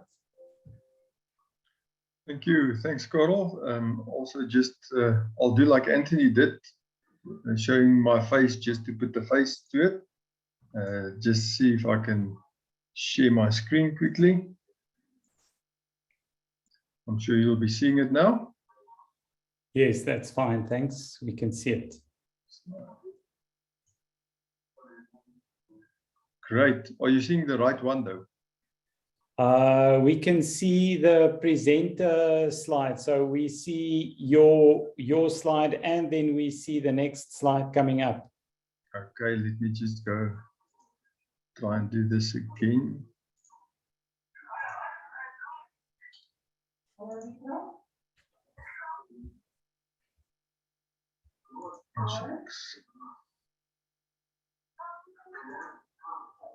Peter says Martin has an intermittent internet connection. I recommend 2 or more internet suppliers and bonding with Specification. Thanks, Peter.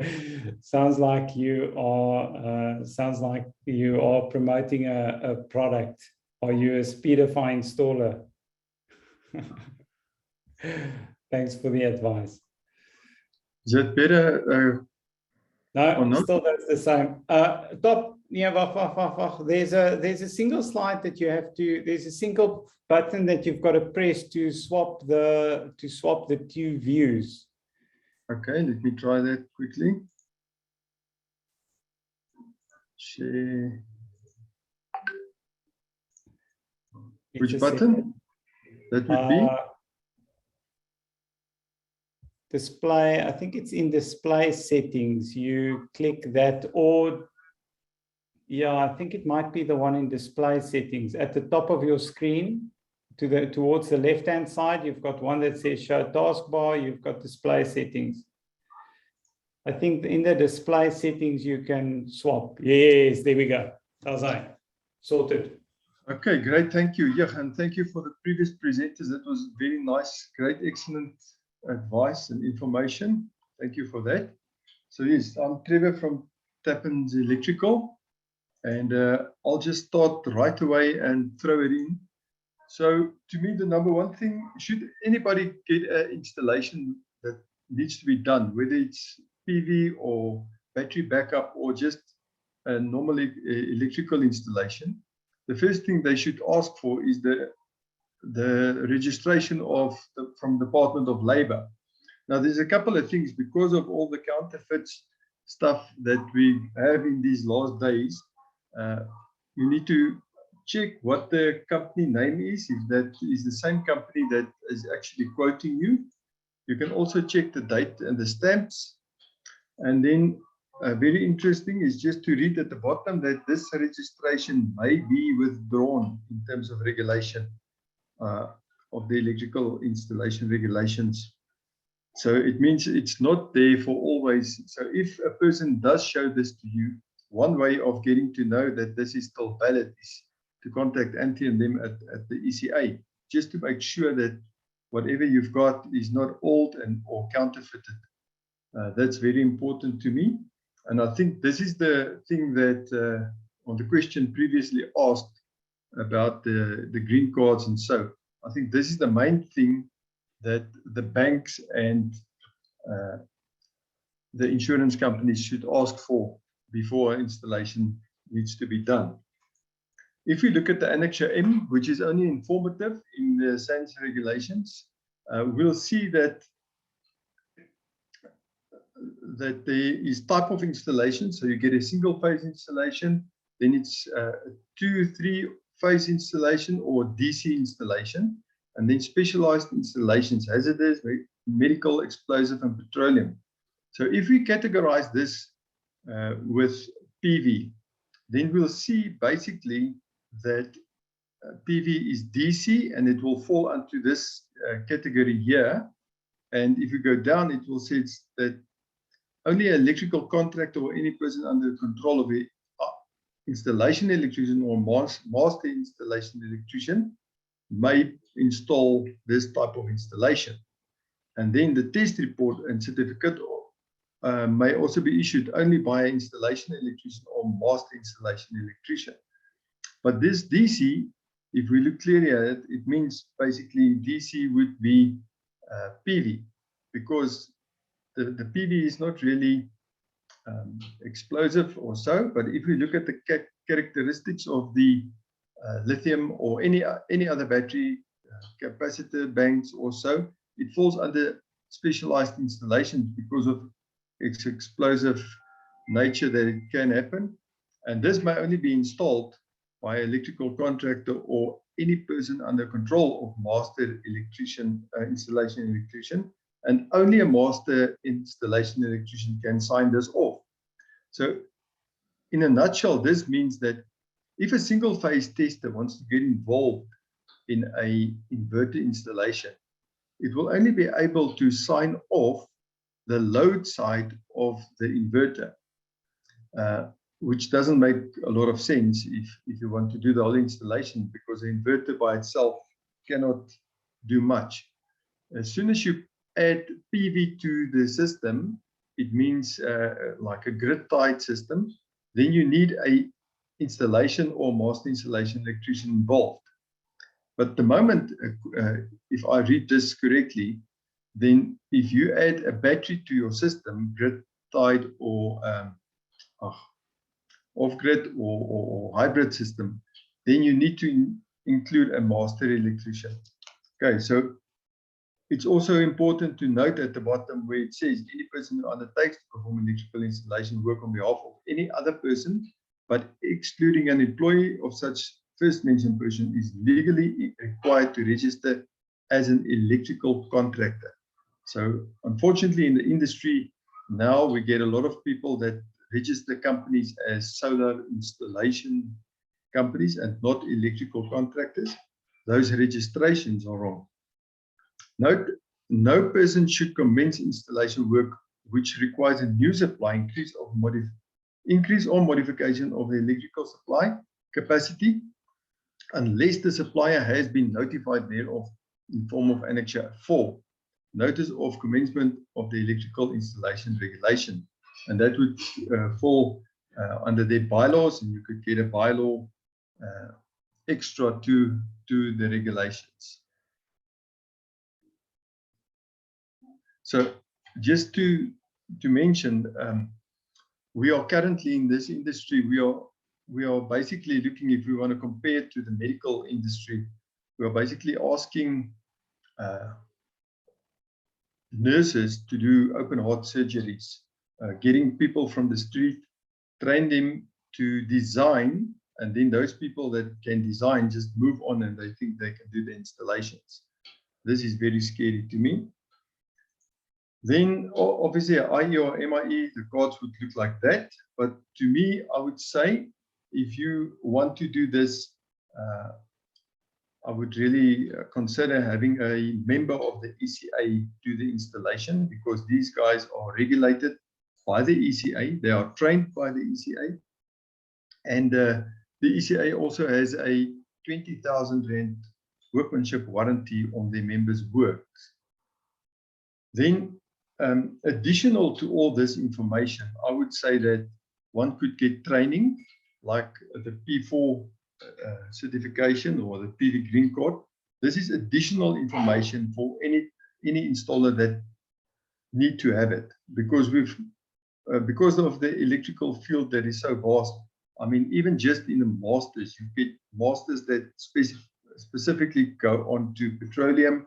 You get others that specifically go on to hospitals and so. But I spoke to one the other day, and he says he just focuses, he doesn't know anything, or he hasn't done a hospital yet. So he's focusing on petroleum. And so it is in the industry. If you are an electrician, you focus on something. There's power factoring, there's PLCs, there's a lot of stuff. And to do extra training like this on PV systems, I would consider it should be a must to do it, but it's not the ultimate thing to look at as it is currently portrayed in the industry. Okay, then the next thing we should do is who may legally install and certify alternative energy installations on structures. So whenever you do a installation, you must also get a civil engineer as part of it, according to SANS. So the SANS regulations, the following are required with alternative energy installations on structures. So alterations on existing structural work or on fire protection or fire installation systems work may only be done under the design, planning, and the supervision of a registered person as per Engineering Act 2000. So it's imperative to get a civil engineer together with your completion, or even if with your design stage, just to make sure that the structure, the roof, is compliant and will be able to carry the weight, and there wasn't any corrosion or some stuff like that in it. Do we need a civil engineer to sign off alternative energy systems installed by my building? Yes, if you do it on top of a roof or on a current structure, if you add anything.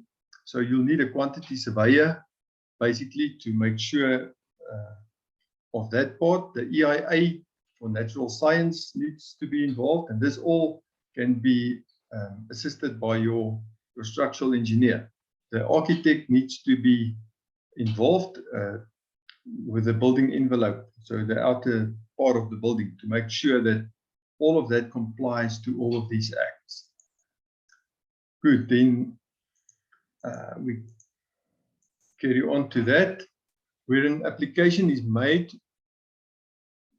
to make an alteration or addition to any building, approval for this erection of which was granted before the date of commencement of the Act. So the Act 10, SANS 10-400 Act commenced from 2010, and it means basically whether if your building was built before this, then or after this, that it shall comply. But before this, if you do any alteration, then it also has to comply. So the moment you add anything to a structure, you will comply to this Act as well. The addition shall comply with the requirements of the Act, but no changes to the original building shall be required unless the addition will affect structural strength and stability. So you don't know if the building is or the roof trusses or so are strong enough to carry the weight of the panels that you're going to install, unless the addition will render any existing escape route from the original building less effective.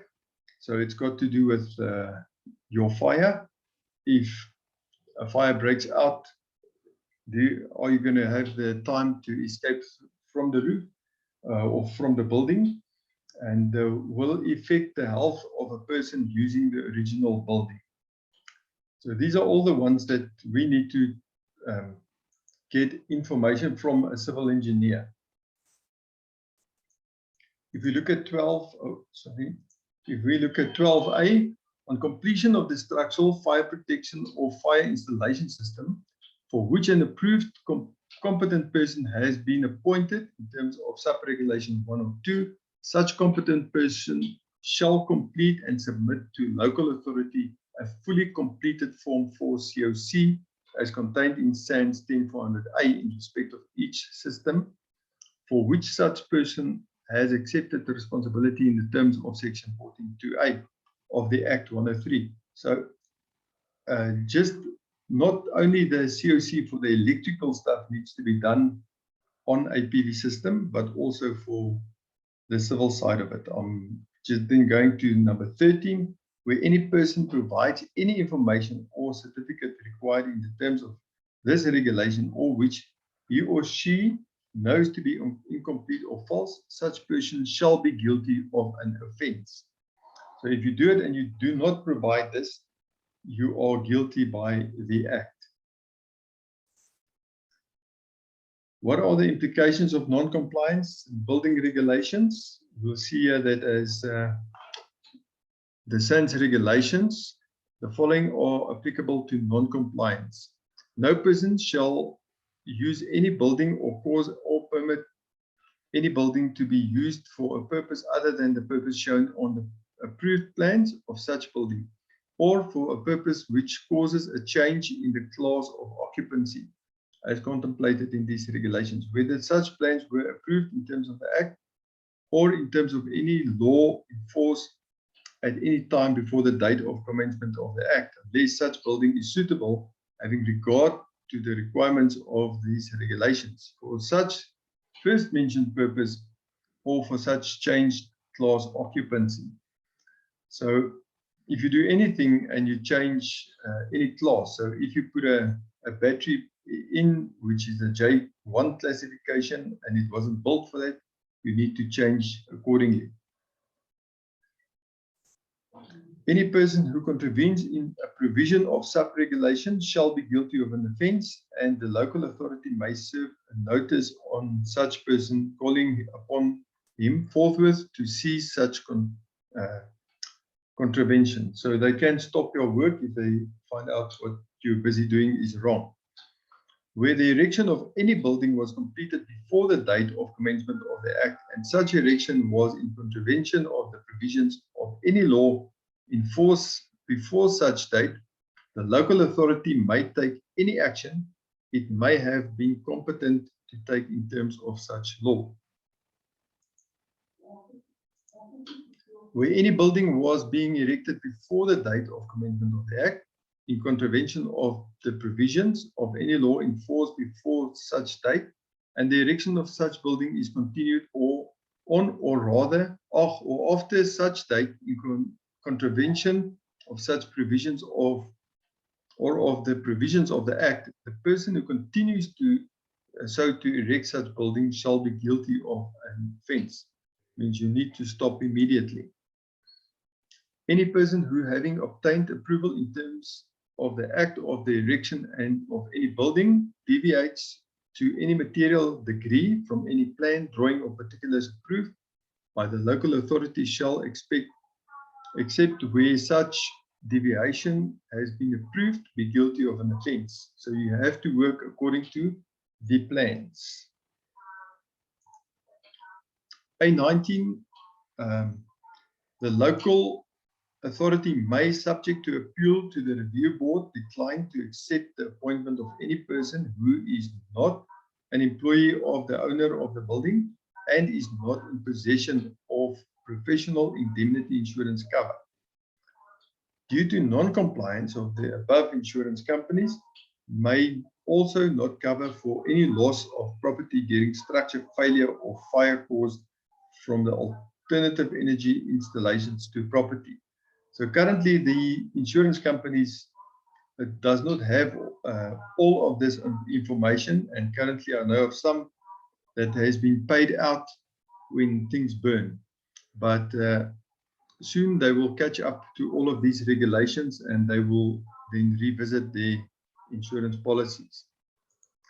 The last thing I've got to throw in here is the safety, the Occupational Health and Safety Act. So when people work on top of roofs or on any height, you need to send your people on a height safety course, and you need the correct harnessing and PPE for them to wear on these roofs. Also, then important thing, as was mentioned before, is the liability insurances. Make sure that whenever you have a business and you take on a project, that project is not bigger than what your liability insurance can cover. From there on, my email is also available at the bottom, and if there's any questions, we can take them. Thank you, Carl. Thank you, Trevor. I see a couple of questions. Just a note, I see Donnie saying there are even organizations training plumbers to do PV installations. I think this is extremely responsible. So what I find fascinating about your particular topic and discussion, I would group or list or even title as controversial, because you've mentioned all of these things that we are supposed to be doing and things that are either illegal or wrong or overlooked or not considered. And this has obviously, it sparks a lot of other topics and discussions. And Donnie says there are organizations training plumbers. Now, we have an industry, or we have an economy where a lot of sectors in the market are busy either imploding or shrinking or detracting, or whatever fancy word you want to connect to it. But the market's getting smaller. Could be because of guys losing their jobs, could be because of the specific businesses closing down. So guys are scrambling to find new opportunities. And because the solar industry is growing, you've got guys that have a large client base of customers with solar water heating systems. And when they go and service the solar water heating system, the customer says, do you do solar PV? Now, well, the one thing is to deny those guys from training, but they're going to end up doing those installations illegally without training, or illegally with training. So it's a bit of a controversial topic. And Trevor, although there's not a question, I don't want you to answer that. I would rather look at the questions.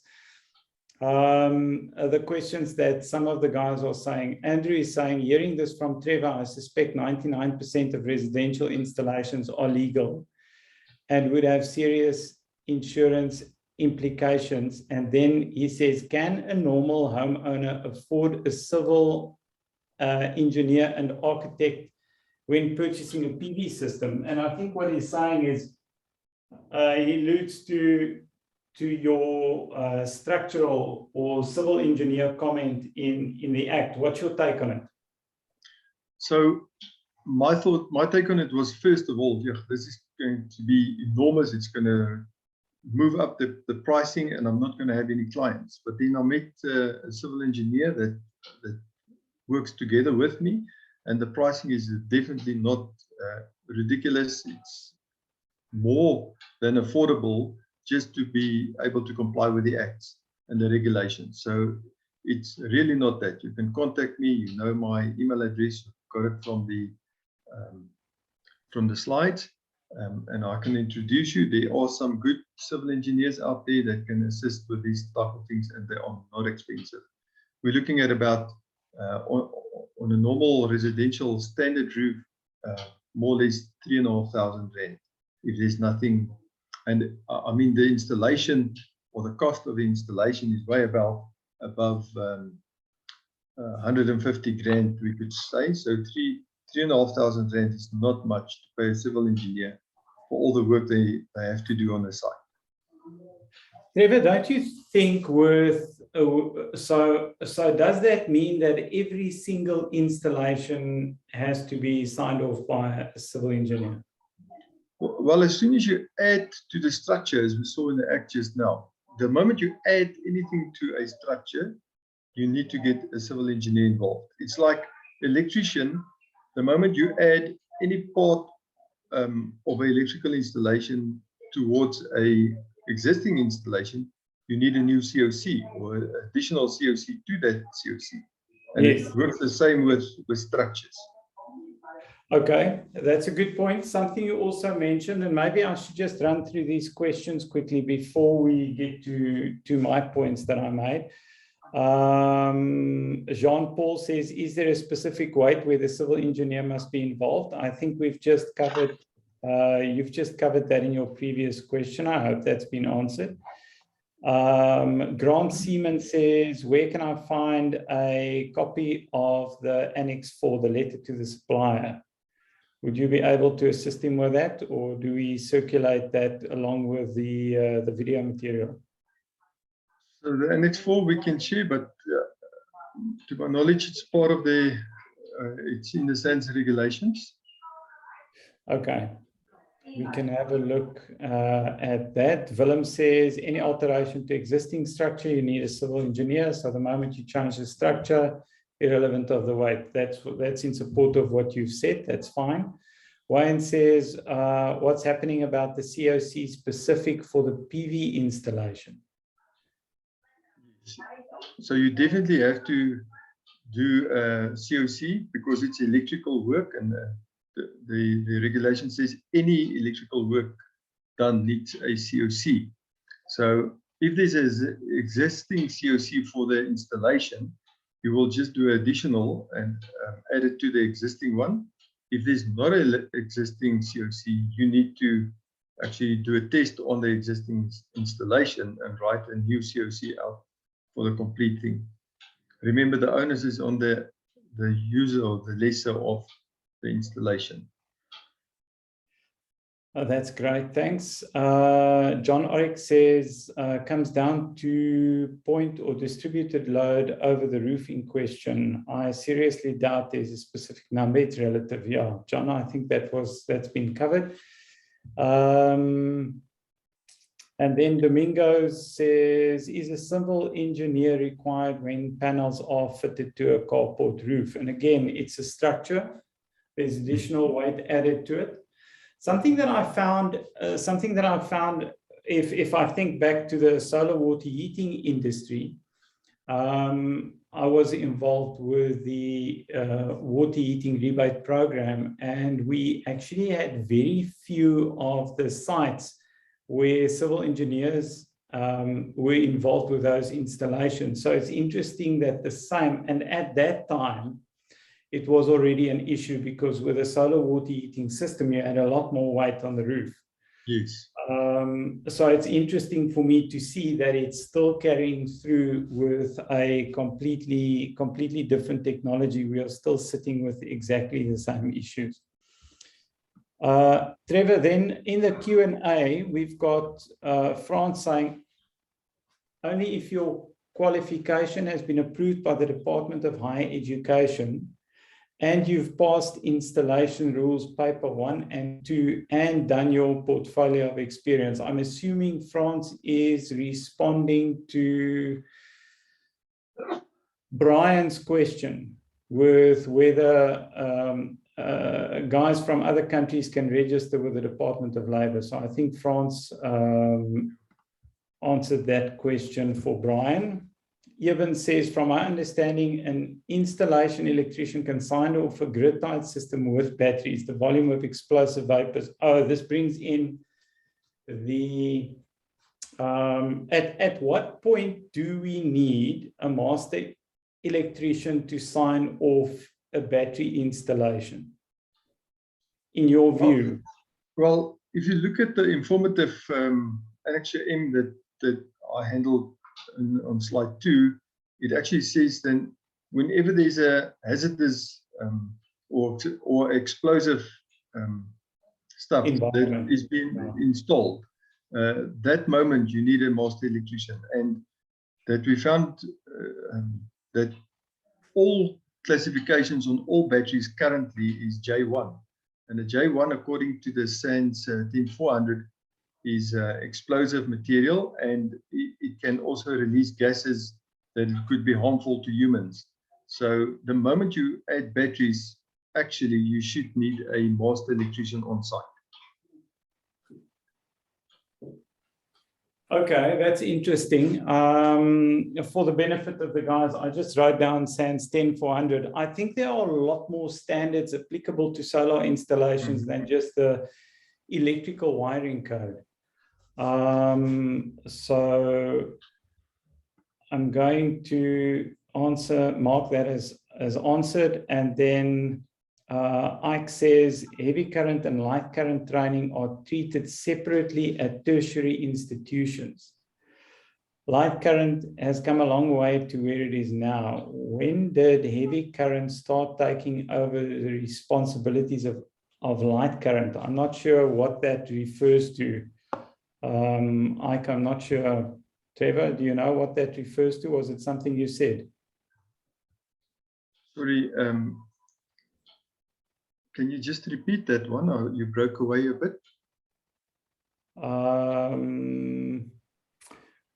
So Ike, at the bottom of your dashboard, you've got a tab that says Q&A. If you type on the Q&A, it pops up the question. And Ike just had a question in comparing heavy current and light current. I'm not sure if that's something that you covered. No, I don't think I have. If I understand it correctly, can you run heavy current and light current together, if that's the question? No, I don't think. I think you have to clarify that question for us with a bit more detail, please. I'd be happy to switch on your microphone if you'd like to ask the question. If you'd like to ask the question in person, so please raise your hand and I'll activate your microphone. Trevor, we've got 2 minutes. I see Martin Miller is back.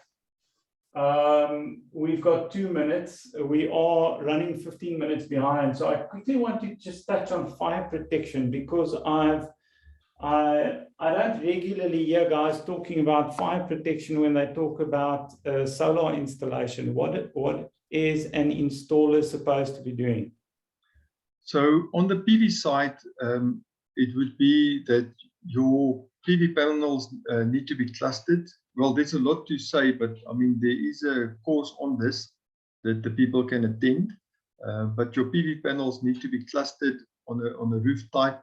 It needs to be distant away from each other. So the clustered must be 20 square meters. So every 20 square meters, which could be 9 or 10 panels, you need to put in a space of 1 meter between the panels. But it also depends on your roof slope. So if it's below if it's more panels that's below it and your slope exceeds 60 degrees maybe, then you also need distances between the bottom and the top rows. That's for panels. That's very, very short, considering you gave me 2 minutes. And then on the battery side, a battery must always be installed behind a firewall with a fire door. So that's where the J1 classification comes in.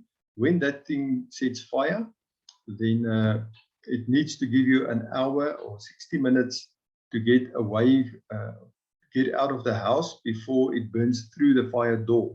If it's a double story, I think it goes to 90 minutes. So you have to install your batteries at positions like that. I just received the SANS regulations on batteries recently. I'm busy going through it. So for ventilation and so, but also it is wise not to install a battery close to where you pull your car in at the height of the car, so you can nick it. So lift the batteries up a little bit, maybe just install it next to the inverter rather than below where you can accidentally bump into it. Okay. Okay, that is excellent. Trevor, I think we are going to say thank you very much for your presentation. I don't see any other questions. If there are, maybe the guys can just pop them in the chat box. Martin, are you available? Carl, Yes, Linda. just please a quick comment on the training of plumbers, Yes. where they're allowed to attend courses. Just a comment on that, because I deal with it every single day.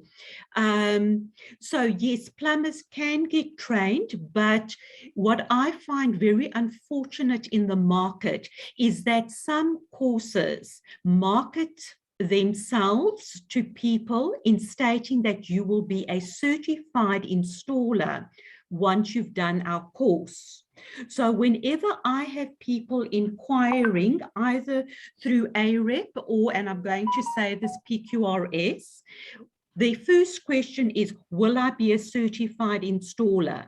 My answer to them is always no.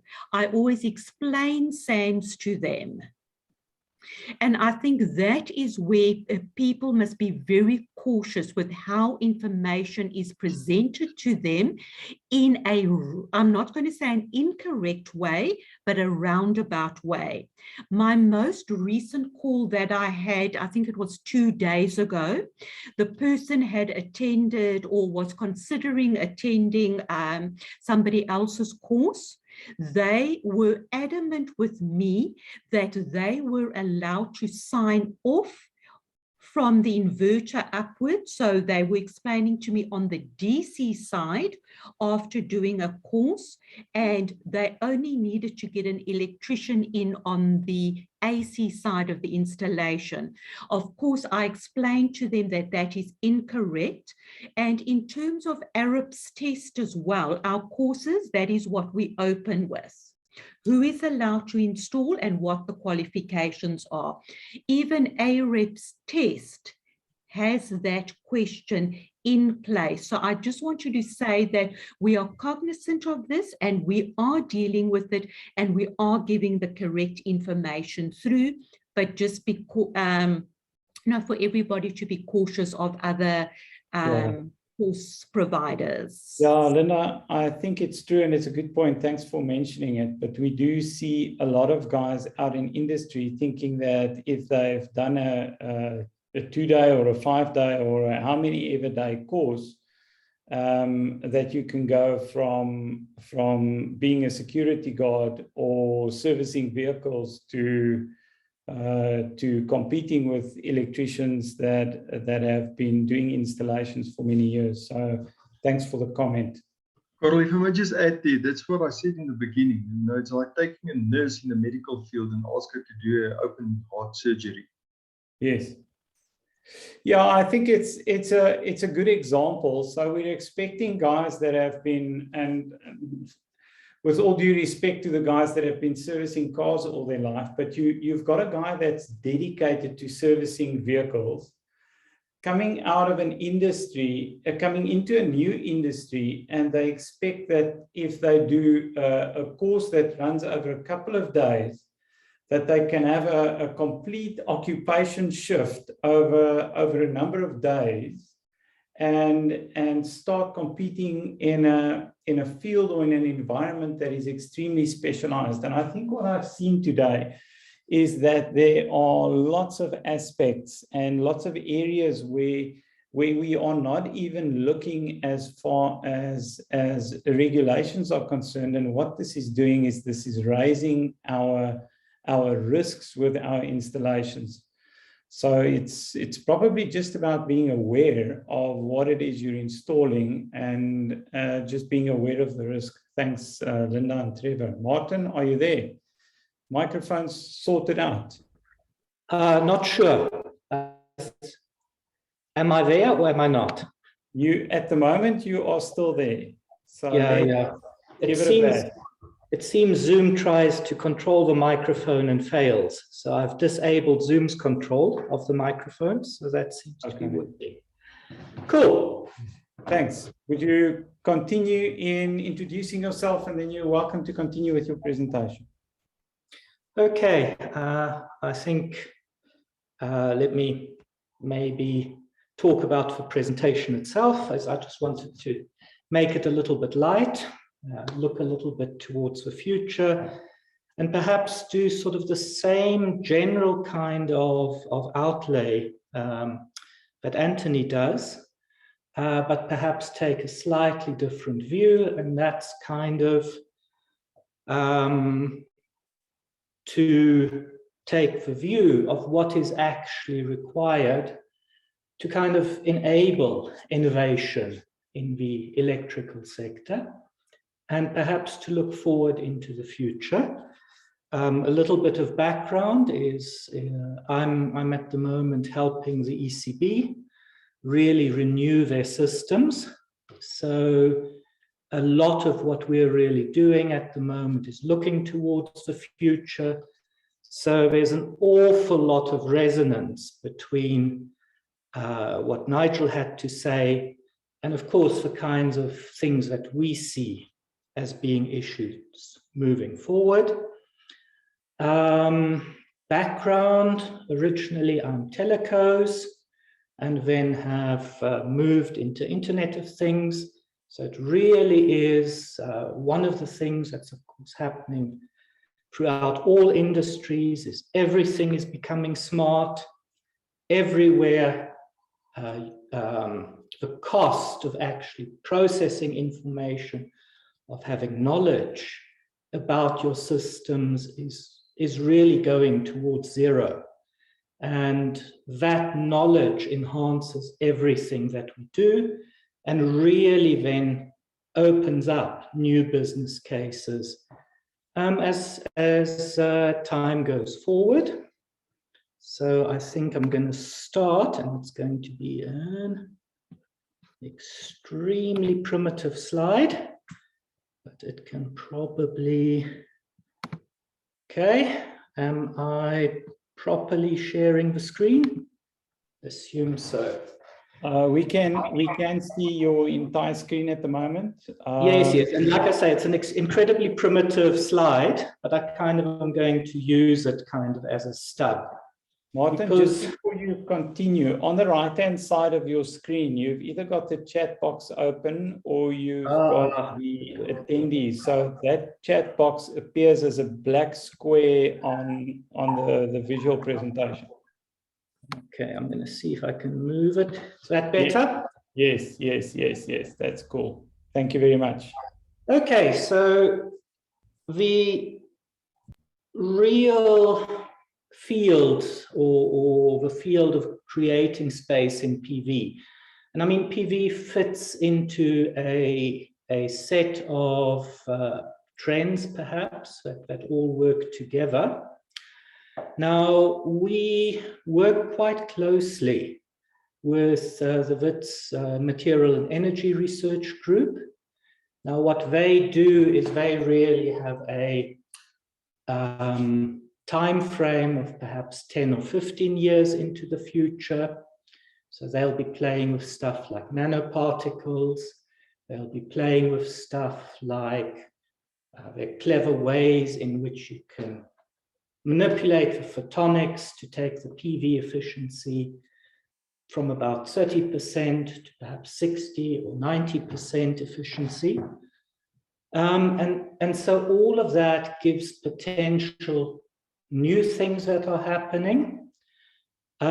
So we work together with Merck, we work together with the built environment at WITS, and especially in terms of energy efficiency. So the gentleman we work with wrote the first draft of essentially what our government is using to make its buildings more energy efficient. And so all of this is like Nigel says, it's opening up new spaces where new stuff can be done, new business cases can be made. And one of the things that I just want to talk about is how, moving into the future, the legislation has to move and perhaps deepen in order to accommodate that. So to look at a house is a house, of course, has its electricity. Electricity is what's covered by the EIR and the Occupational Health and Safety Act. You then, of course, have the buildings themselves, and the water, the sanitation. The water and the sanitation is covered by SANS 10400, and then in various depths going down to the plumbers themselves. The legislation there is slightly different to the legislation we've got as the electricians. We have a nice national standard. The plumbers haven't gotten that far yet. Then, of course, there is an enormous amount that's happening in terms of comms. And of course, from a government level, we're wanting to start to have a basic allocation, as in that every house has a certain number of gigabytes a month that they're able to access. And this is sort of driving a change that we really saw since the time I was working in-house at MTN, where people would buy cell phone minutes before booze and meat, and that's now really pervaded everything. And then, of course, an area of innovation going to move forward is garbage itself. So our actual garbage collection, there we seem to be going in a direction that's actually very, very fascinating. I don't know if that's in your area as well as mine, but where you actually get specialized garbage collectors that fetch the plastic and that fetch everything else. So almost certainly there is also an enormous amount of innovation to be done there. But what all of this starts bringing together is that you now often will have more than one requirement of competency. Now, we already have that when we install geysers. On paper, if you're absolutely correct, you need the plumber to install the water, you need the electrician to install the electricity.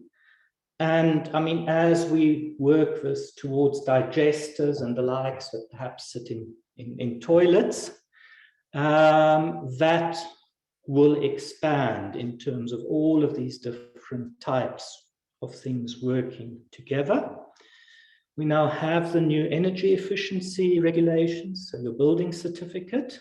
Ultimately, it falls under 10400 and then goes down that line. And there again, of course, there is a very close relationship to from your PV system to your energy management system. Energy management itself has also become extremely mature. It's kind of at the threshold of also being able to now be installed all over. So I'm going to just go back. I'm actually going to share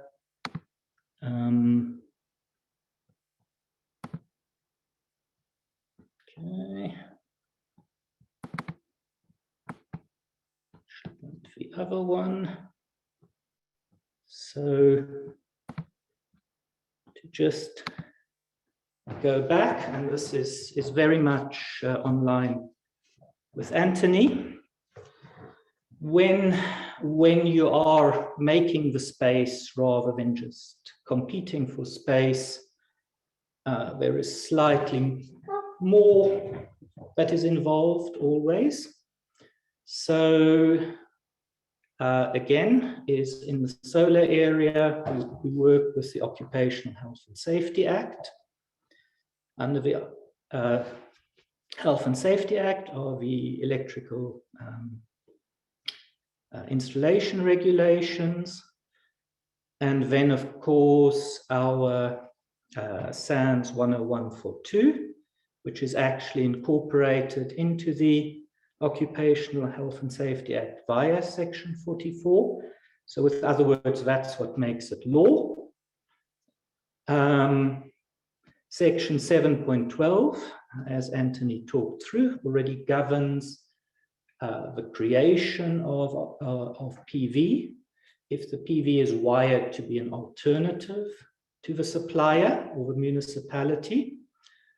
And what is still the gap and the piece that needs to be included moving forward is SANS 10142-1-2, which regulates the generation of electricity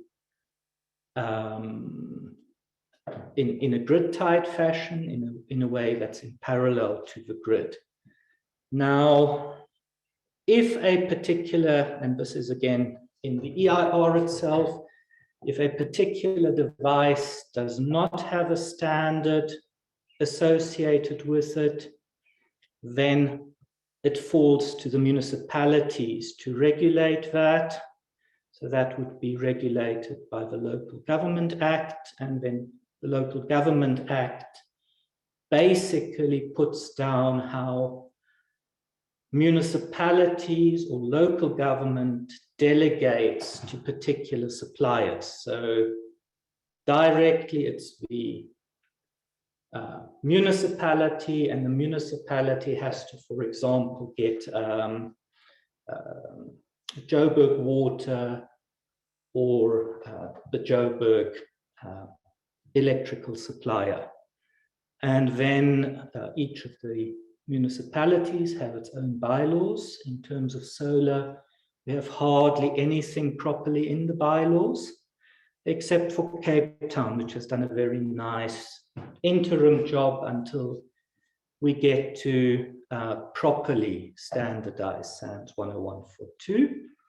And then, of course, the actual solar installation is regulated by SANS 364-7-12, as Anthony had pointed out. And then the actual panels themselves are also standardized. And then your anti-islanding standard itself is put as a potential way of ensuring that you have your interlocks done properly in SANS 10142-1. I'm not going to go through, because we've been with it for a very, very long time, trying to get 10142-1-2 through. But then I wanted to talk again about the National Register of Compulsory Specifications Act. Basically, any components that are to be installed in an electrical system need to have a letter of authority from the National Register of Compulsory Specifications. And then as the National Register of Compulsory Specifications identifies particular problematic areas, then like your wires, are actually standardized through additional standards by the National Register of Compulsory Specifications, and they then have additional ability to police that. So pretty much in line with what I think Anthony had to say, so that was very nice. It was very nice to see how the ECB looks at things. We, as part of our membership booklet, of course, collate all the acts, all the law that an electrician needs to know. And then we also want to have a closer look into the future as to how the laws need to work together. Now, I'm gonna probably go back one more time to this one. So areas that are perhaps at the moment problematic is where there is where both sides, both the plumbers or the electricians, could be trained up to have the relevant competency. So, for example, the plumbers, of course, also have a certificate. Certificate at the moment is not necessary, but it will be written into law in the future. And so I'm assuming many more as estimates, or sorry, as particular ways of doing things in the future are properly understood. So we will have the additional certificates. The difficulty, of course, with the something where you need two different bodies to okay one job is also who properly has the responsibility. Like for your thermal, it really is the plumbers, and that falls under the building regulations. So there is a lot that has to happen in future to open up the sector, electricity, but we also have to work closely together with the other sectors so that the standards themselves moving forward are kept up to date. And also one of the things which is at the moment not immediately obvious to do is as we start feeding back into the grid. So 1 SANS 10142-1.2 is properly done.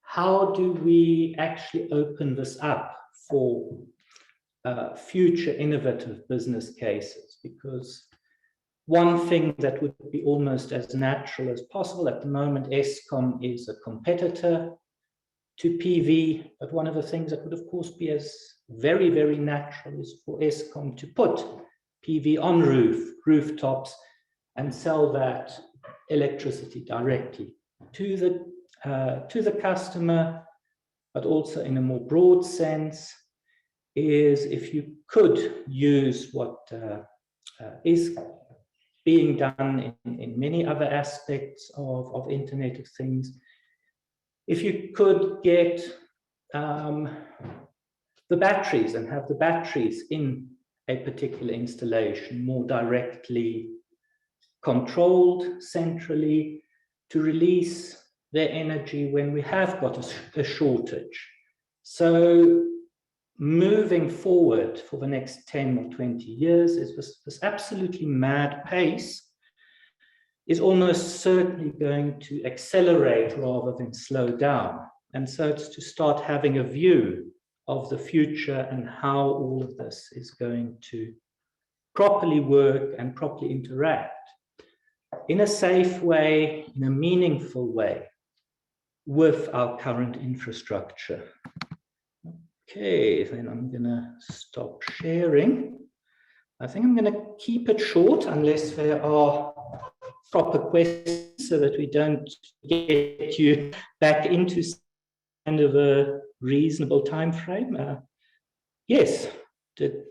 Martin, quick question. So you mentioned the certificates, and while you were busy, I quickly made a note on the board. So we've got gas certificates, glass structural, plumbing, electrical, electric fence, fire, lightning protection. And coming from the end of the year, we've got energy. If you look into your crystal ball and you talk about the energy and the Internet of Things, how do you see this playing out? Because this does one of two things. This either creates enormous opportunity for industry to identify gaps in the market and start developing solutions for each of these services, or there has to be a different way of doing it. How do you see it playing out? Well, the long and the short of it is, of course, there is a unified way forward. And that is that, I mean, it's happening throughout all industries at the moment. So the biggest one is of course, your fourth industrial revolution. So there are standardized patterns that fit into the communication space. And so you're going to work through how these resources are actually utilized properly. So we have parts of that already in sort of embryonic form. So like you say, the building certificate, the energy efficiency certificate, of course, is the beginning of the process. It isn't the end of the process. So there is a proper standard that standardizes that. You then have to do your systems. But yes, your communication structure has to be standardized. What a house is has to be standardized. And that's kind of, we're at the threshold of that happening now. And we really have to start enabling that. What it is at the moment is one limitation we really came across is how difficult it is to scale something like a proper monitoring of your energy infrastructure, say to residential houses. It's very, very difficult to scale that, because you are actually, if you say just control the geyser, you are actually putting additional devices into the installation, and you need to sign that off properly by an electrician. Now, if you're going to do that on the geyser circuit, the electrician actually has to check the geyser circuit. Okay, so what is potentially something that's very clever becomes something that's incredibly time-consuming if you scale. And these are the kind of discussions that we really do start to need to have, and which we are having with the likes. I mean, the issues are wide-ranging. So, for example, at the moment, everything that we do with lithium is reasonably safe.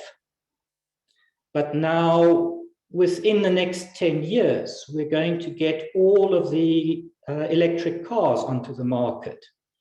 Yes. Now, what makes an awful lot of sense in terms of the electric cars is that you use 80% of the lifespan of that battery, and then you sell it to somebody like perhaps us in the PV sector. Yeah. But you now end up, lithium is an incredibly reactive, incredibly dangerous metal, if not dealt with properly. So you have to actually start enabling this, like the Germans say, the Energiewende. And there's an enormous amount of innovation that lies ahead. I think when I listen to you, if I listen to all the presenters and I summarize what I've heard so far, what I'm picking up is almost too many regulations. There are too many regulations and they can't be properly policed. And you were referring to the NRCS. I was listening to Trevor with the fire safety and the civils. You are referring to the NRCS and the LOAs that are required. There were, I think in Anthony's presentation, there was all equipment that is installed needs to be SABS approved. And I'm looking at this framework, and for me, there are lots of holes because the SABS doesn't have the ability to test. The NRCS is administratively dysfunctional, and you can't get an LOA out of them if you went there in person. I look at the various government departments, and what I'm seeing are the only way that industry would be able to govern this would be to almost, I don't want to say take control of industry, but to own what industry is doing and start enforcing certain conditions, because I don't know when government is going to get to the point where they'd be able to But just to answer you, I mean, this is really why we interact with everybody in the way we do.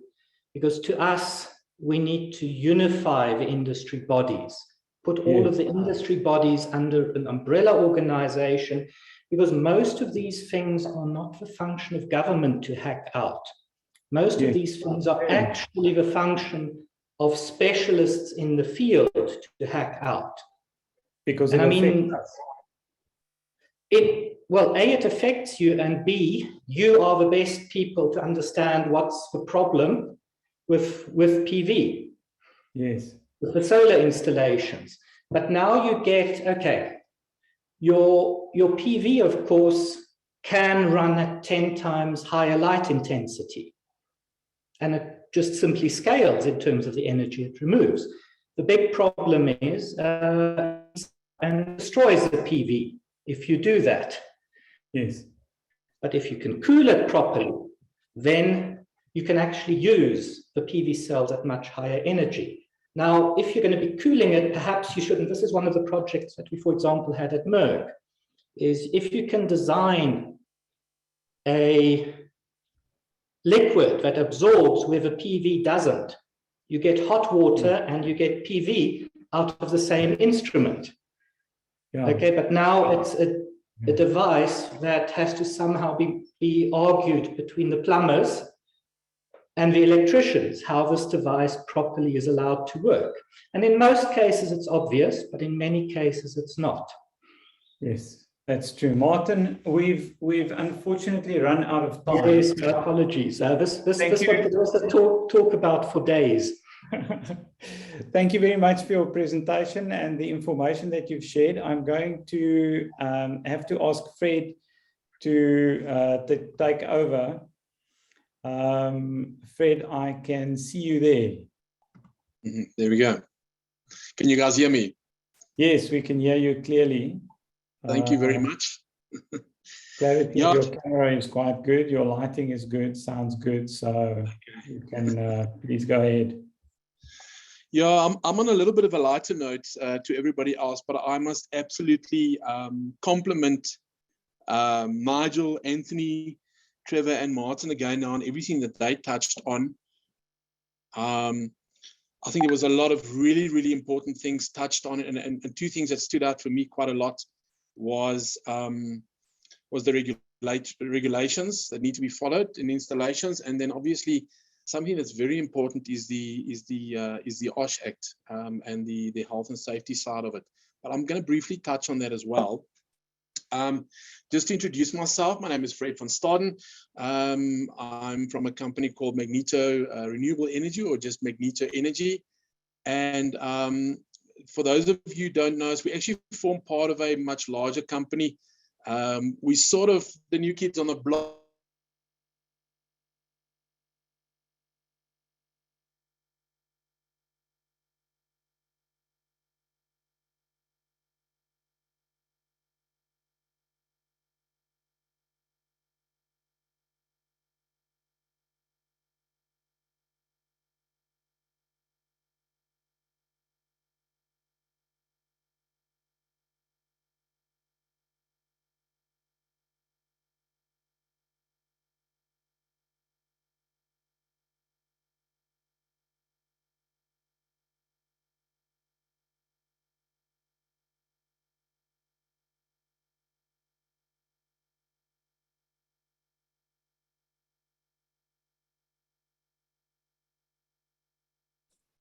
Can you guys hear me? Cole? We can hear you now. I think we lost you for a minute there. For a brief moment. Okay, there we go. When you said the new kids on the block, I think that's where we lost you. In terms of the company name, I've been in the energy game for quite a number of years. There's a lot of guys that I actually know on the panel as well, and a lot of guys who met us down in Cape Town with the Solar Africa show the other day. So yeah, I've been around the block in the energy game for quite a while, and I've been involved in renewables for a while. So from our side, we've been around. The TiVo company's been around for the last 15 years, and Magneto was birthed out of that. Magneto Energy utilizes the current expertise, of our current sourcing worldwide to source products, to O&M them, and we've got a national infrastructure already in place. So we basically, in a nutshell, we import and supply wholesale into the market, national infrastructure, footprint, logistics, and warehousing all in place.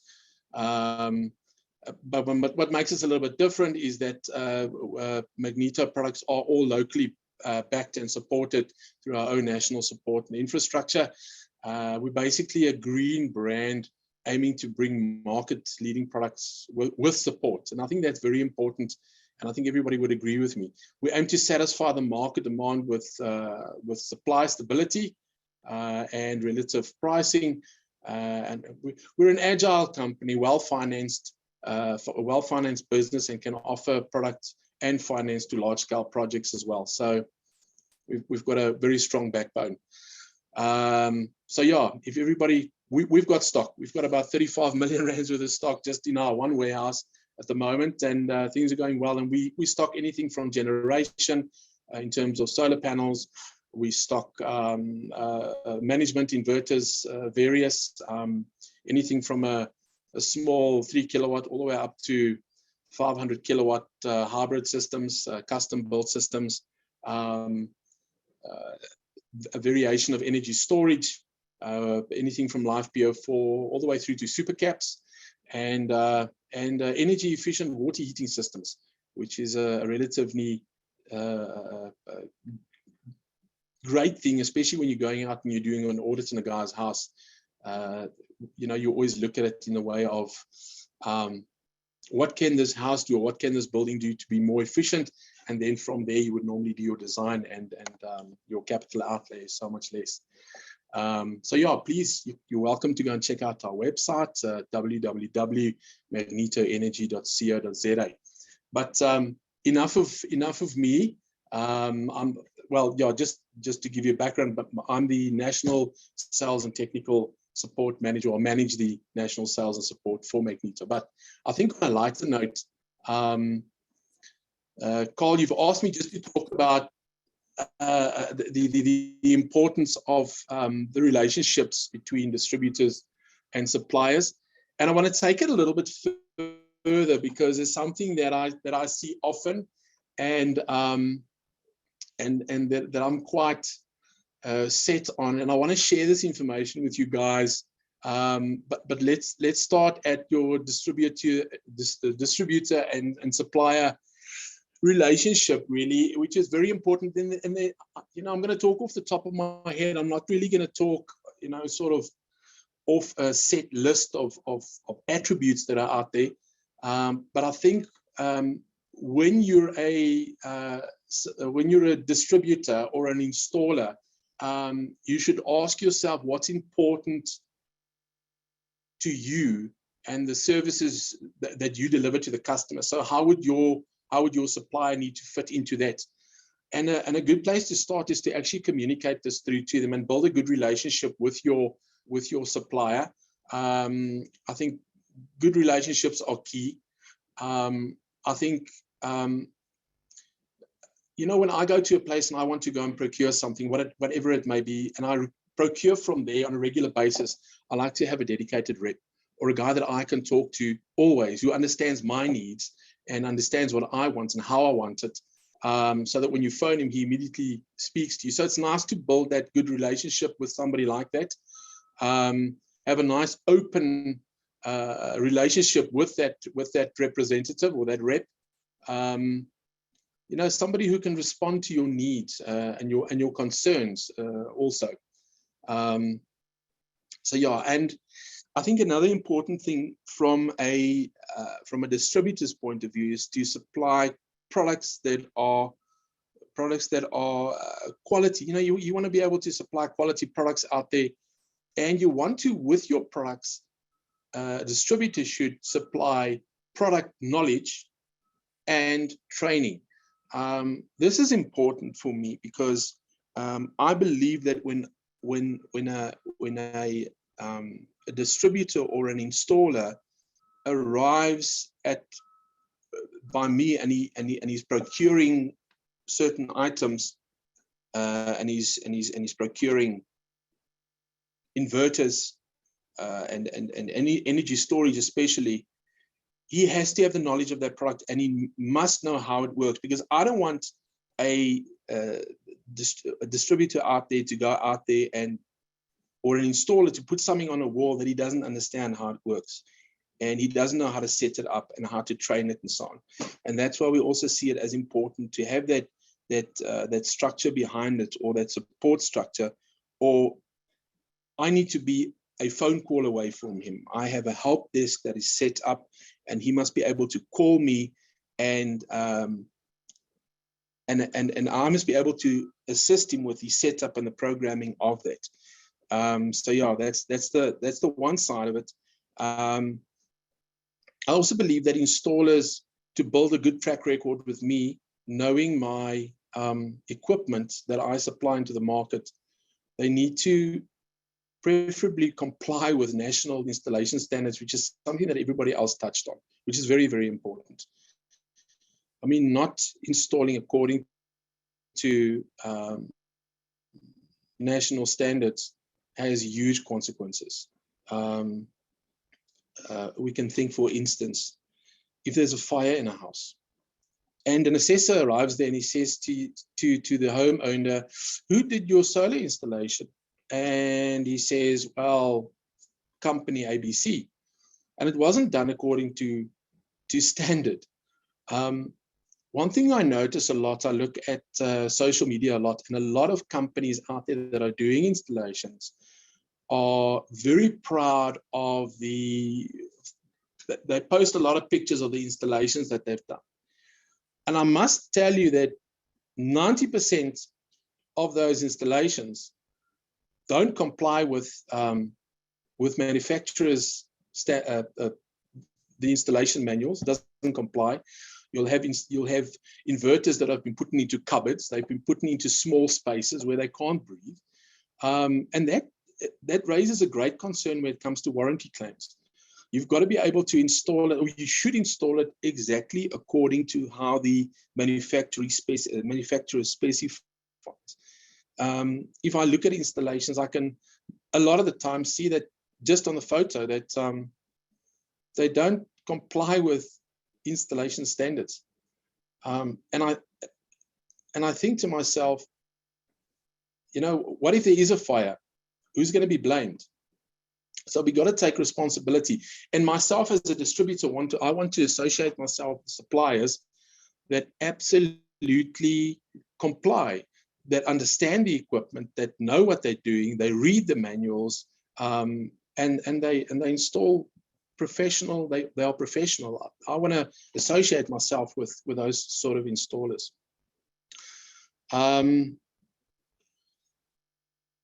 I think it's also very important for an installer or distributor to build a good track record in terms of their credibility, with how they deal with their customers out there, and then also a decent and a good credit record as well, and a good reputation out there in the market as an installer as well.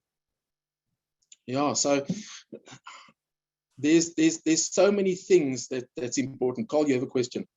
Yes, just the track record is something that has always fascinated me, and you've just mentioned the track record. So something that I've been telling guys attending some of our courses is, one of the things you can do is to take photographs of your installation and share them with your distributor. How do you see guys buying from you? How do I, as an installer, satisfy you or make you comfortable with what I'm installing? What is it that you would look at? And the reason I'm asking this question, so just for a bit of background for the guys attending, is there are lots of distributors, and we can buy from one of a number of distributors. But I think what you've touched on is building a relationship. So how do I, as an installer, build a relationship with you or with the guys at your sales counter? If you guys have a sales counter, how do I manage that process? I think it comes from the rep side, or the representative of the actual supplier. He needs to communicate with the guy who does the installations. What our reps do, for instance, is they go out to the sites from time to time, and they go, and especially if there's a new installer, we'll make sure that he's got the correct training on the products, And we're going to have a look on his sites, and we'll actually help him to do the first couple of commissionings to help him to make sure that he understands the equipment, he understands the programming. And that way I get a feeling for whether he knows what he's doing. If I'm not able to be on a site where an installation has been done by an installer, I'll ask them for a couple of photos. I've actually found a couple of them that are very shy about the installations, and they'll have all sorts of excuses around it, why the wiring is sticking out at the bottom, why the inverter is skew against the wall, why there's no ventilation in the room, why just, so I think a lot of the installers are very limited sometimes because of through the space that they've got to work in, or there's a small room available and the customer says, well, I don't want it outside, I don't want to see it, just put it in this little room. And I think that Trevor may have touched on is the building regulations. These installations have to be done in the right place in the house. They've got to be done in a safe area. So very, very, very important. So I often ask the guys for photos, and in a nice way, I'll say to them, you know what, I see you've put in this inverter very close to the corner here, and you must understand that this thing needs to breathe because it has to sit there for at least 10 years. Well, I'll give a 5-year warranty on it. So, you've got to be able to honor that warranty and feel comfortable with where and how it's been installed. So when I see things like that, I'll normally sit the guys down and say to them, listen, you know what, let's have a look at how you install it. Let's have a look at the equipment, or the, how the equipment works. And it needs to be able to perform well.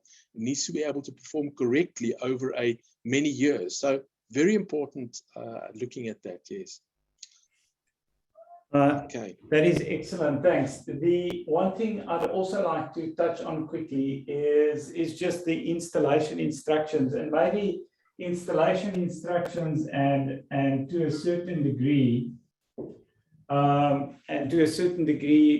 pride, just being proud of what you've installed. And you mentioned the inverter sitting skew against the wall. You've got lots of guys that just run into an installation, and for them it's just a matter of connecting the wires without necessarily worrying too much about whether something is neat. So it could be compliant, but it might be skewed. Or it could be compliant, but it might not be neat. So there are, you've got guys that are very well qualified to do installations that definitely comply, but it's not nice to look at. Just looking at the equipment, they say when all else fails, read the manual. So yeah, that's the wrong way to go about it. I think the right way to go about it is to read the manual, understand how the equipment needs to be fitted, what are the minimum requirements in terms of atmosphere for the equipment to breathe, because that's what's going to make the equipment last long. Just to think about it, if you are a decent installer and you install it incorrectly, you're going to end up going back there a couple of times to go and fix what doesn't work correctly. So yeah, it's important. You want to be able to go there, do an installation, walk away, and feel proud of the job that you've done, and hopefully, and those people will then refer you to more other installations. So word of mouth is also very good to get advertising that way. But yes, if I walk into a situation where an installer has installed an inverter or a couple of inverters and these things are skew up against the wall, I scratch my head and I say, yes, how much pride is in this guy's work? So yeah, it's very important. So yeah, the quality of the actual work is also very, very important.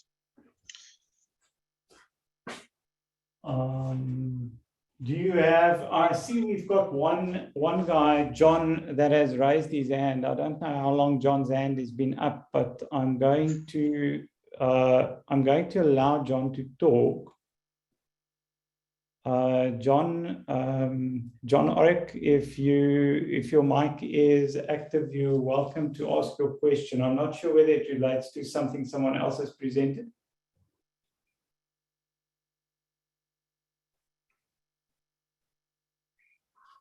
John, you've got a question? John might have a similar problem with his microphone as what Martin had.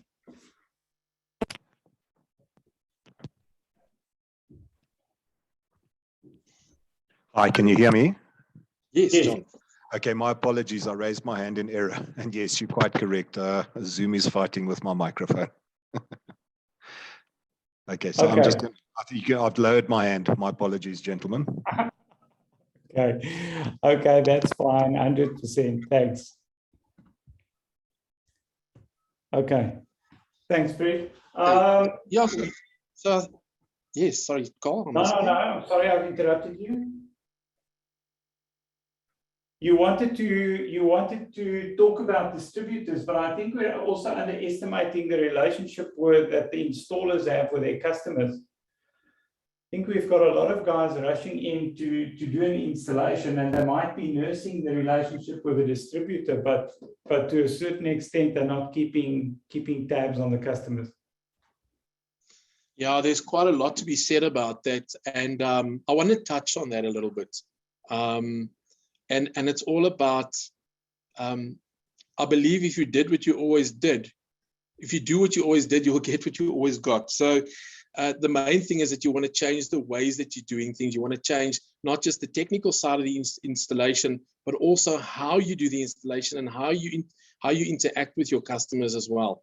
And I think it starts basically with your marketing as well. So starting with your marketing and then going over to your telephone skills. I mean, it's a weird thing, but believe it or not, when you're on the phone and you're lying back in your chair or you're slouching, it can actually be picked up on the other side of the phone.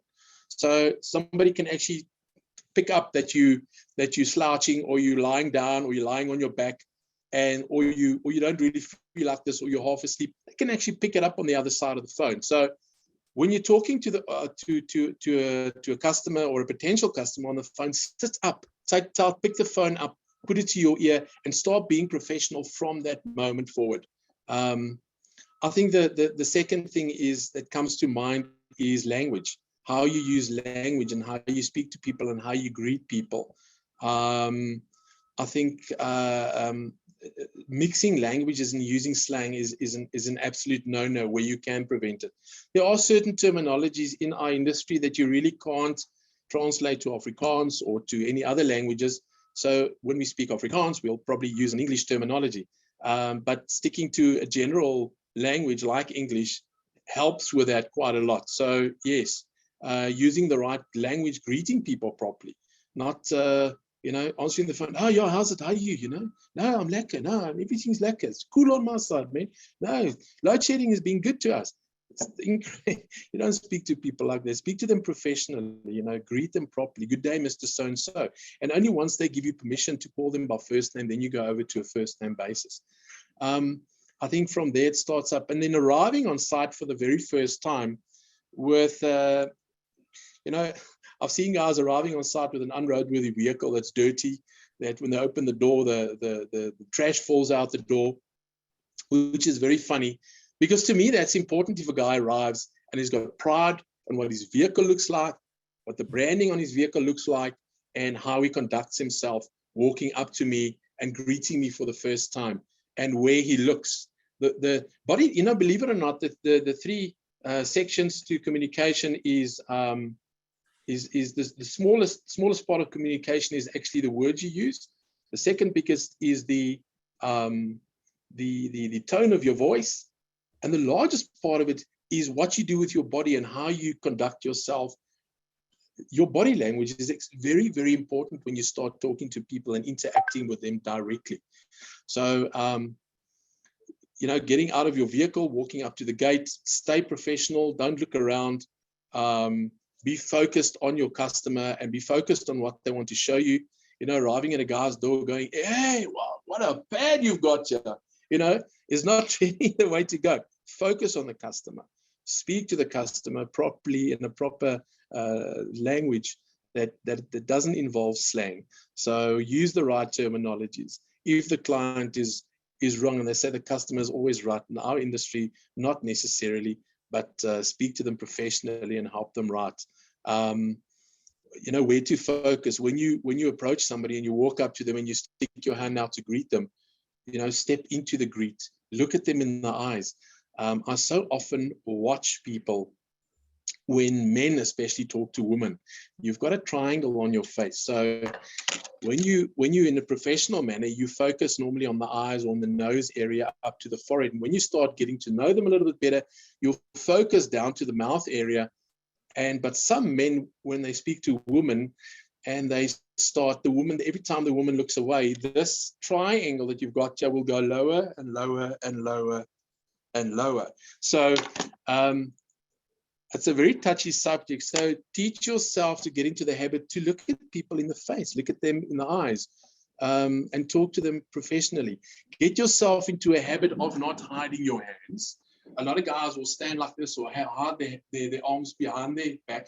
Get into a habit of standing upright, looking at them when you've got your clipboard with you. And it's always a good thing to keep a clipboard with you and not ask your customer, sorry, have you got a pen to borrow me? No, don't do that. Take your pen, be prepared, arrive on site with the right equipment. Take your clipboard, walk up to them, greet them promptly and start speaking to them in a professional way. Have your clipboard and make notes as you go along.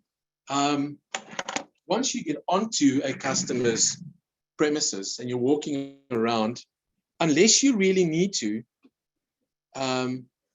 stop looking around. Focus on what you're supposed to focus. And then when you are doing an audit, look at what is important. Look at the electricity work. Look at the DB. Look at the appliances that they've got in the house. Distance yourself from the condition of what some people's houses look like or what they've got in the house, unless they want to discuss it with you. Stay professional about it always. Yes, dress code. So often guys are arriving on site with a shirt that's not even ironed or dirty, their pants that are hanging on their knees, and their shoes that are dirty. Now, this is important to guys. I once had an insurance salesman arrive at my door with his hair wasn't even brushed. He had a shirt on that he took out of the washing basket. And when he arrived at my door, I said to him, you know what, I'm very sorry, but I'm not available. But I didn't want to do business with that guy because of how he presented himself. So present yourself properly. Brush your hair at least when you arrive on site. Make sure you've washed your face and brushed your teeth.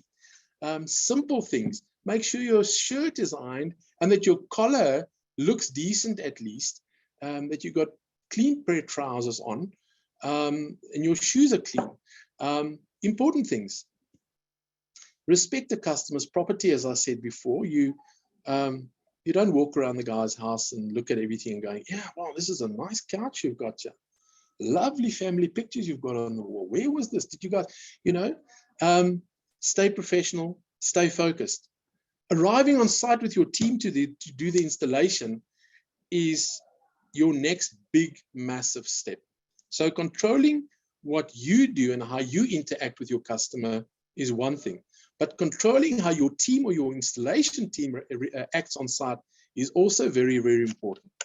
Now, what's the most important thing when you go out to a product is to do your project planning properly.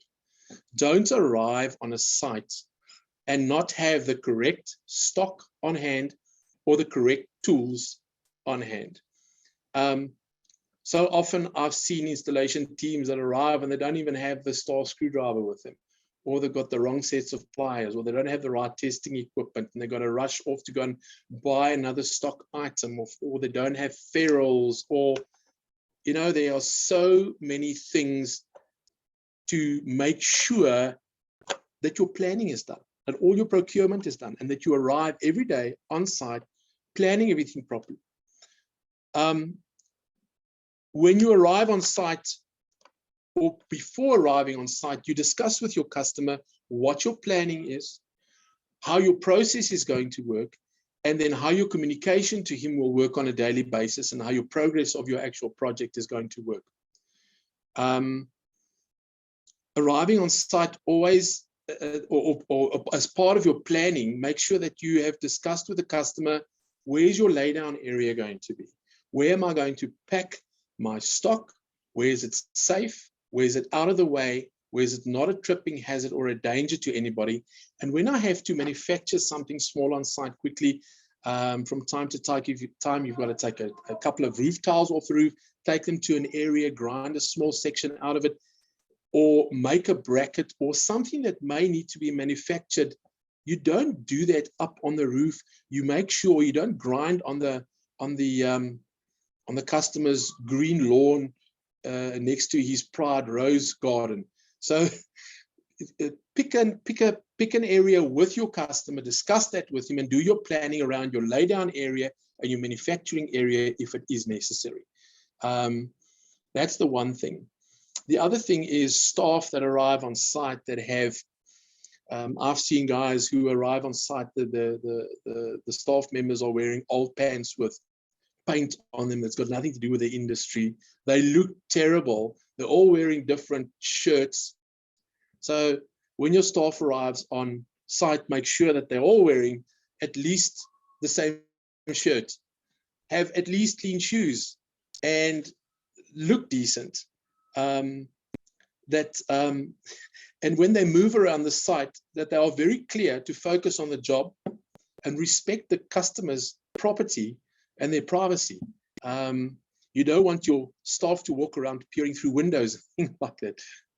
Carl, you muted. Yes. I'm just getting to the button quickly. Fred, I've made a couple of notes. We have run out of time. It's 17 minutes past 12 already. I've got to give Wessel a gap to quickly do his presentation. I think what is essentially small, little, almost insignificant things has a huge impact, and what I would consider as the basics. And I couldn't help but smile when I started doing contracting many years ago, part of the Bucky Brigade, proud guy with a toolbox and a Bucky. We did an installation, and I had to weld a bracket and take it up to the roof. And while we were busy trying to fix the bracket, it slipped through my hands and it fell through the ceiling, and it landed next to the owner. They were busy sitting and watching television. And when you were talking about welding the brackets now, it took me back to those days. We all start with our businesses, and we live and learn as we grow. And I think the advice that you've given today is seemingly extremely basic, but it's the building blocks of building a big business. And if you have a professional approach, your business is set to grow. I'd like to touch on just something briefly, just before I go. Just briefly. You have 1 minute. Okay, health and safety on site. I've seen so many photographs of guys standing on the roof, proud of the panels that they fitted. They're not even wearing a harness. They're not hooked up, and there's 3 stories down on the one side. So look at your health and safety. When you guys arrive on site, make sure they've got safety shoes on, that they're wearing the correct PPE, glasses when they're grinding, hard hats. Look after your staff, because there's a big thing when it comes to your responsibility towards your staff and your accountability towards your staff and towards the customer and the site that you're on. So health and safety is of utmost importance. Apply it and review it on a daily basis. As a small contractor, we think that we can get away with a lot of things, and I'm including myself in this because I think for the purpose of this discussion, it's important to rather say us than you guys. But as a small contractor, we very easily overlook health and safety because there's no one out on site checking to see if you've got an harness. Last year in December in Ceres, there was a guy that fell off a roof in a solar construction site, and he was killed in the process. And we think that we are going to be able to get away with these things until something unfortunate happens, and that is why they call them accidents, because they happen in an environment that's unplanned, and that invariably happens. So it's important to just take care of the little things, even what we might consider as being red tape. to protect ourselves as contractors and reduce our risk. Fred, thank you very much. That is important, and yeah, thanks for your input. Thank you. Bye-bye. Thanks, Fred. Wessel, are you available? Yes, Carl, yes, I am indeed. Excellent, that's great. We can see you. I can hear you. Yes, I can hear you clearly. I can see you clearly. You are good to go. Would you like to introduce yourself? You are our last speaker for the day. Yes, I'm going to start sharing my screen, if I may, and then I'll do the introduction from there. Just got a few slides that I want to do with that. Just want to confirm that that is working. Yes, it works. All right, great. Just want to check one more thing. My chat box. Here we go.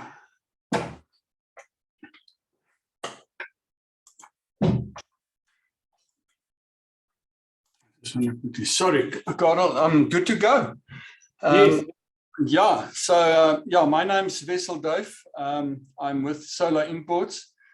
Just a little bit of background regarding where I've been, what I'm doing, and what I'm keeping myself busy with is, yes, I am a qualified installation electrician.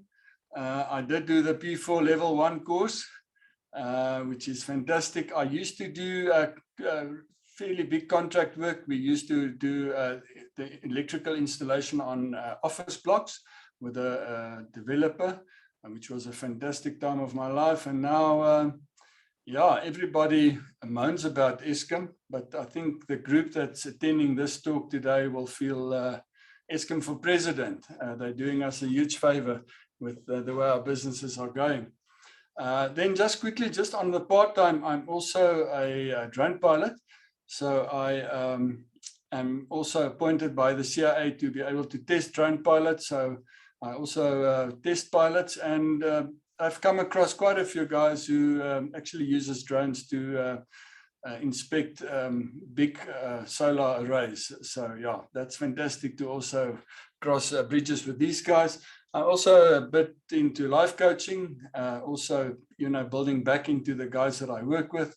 And then I'm an avid aviation guy. I fly a bit of aeroplanes myself. So that's a bit short about myself.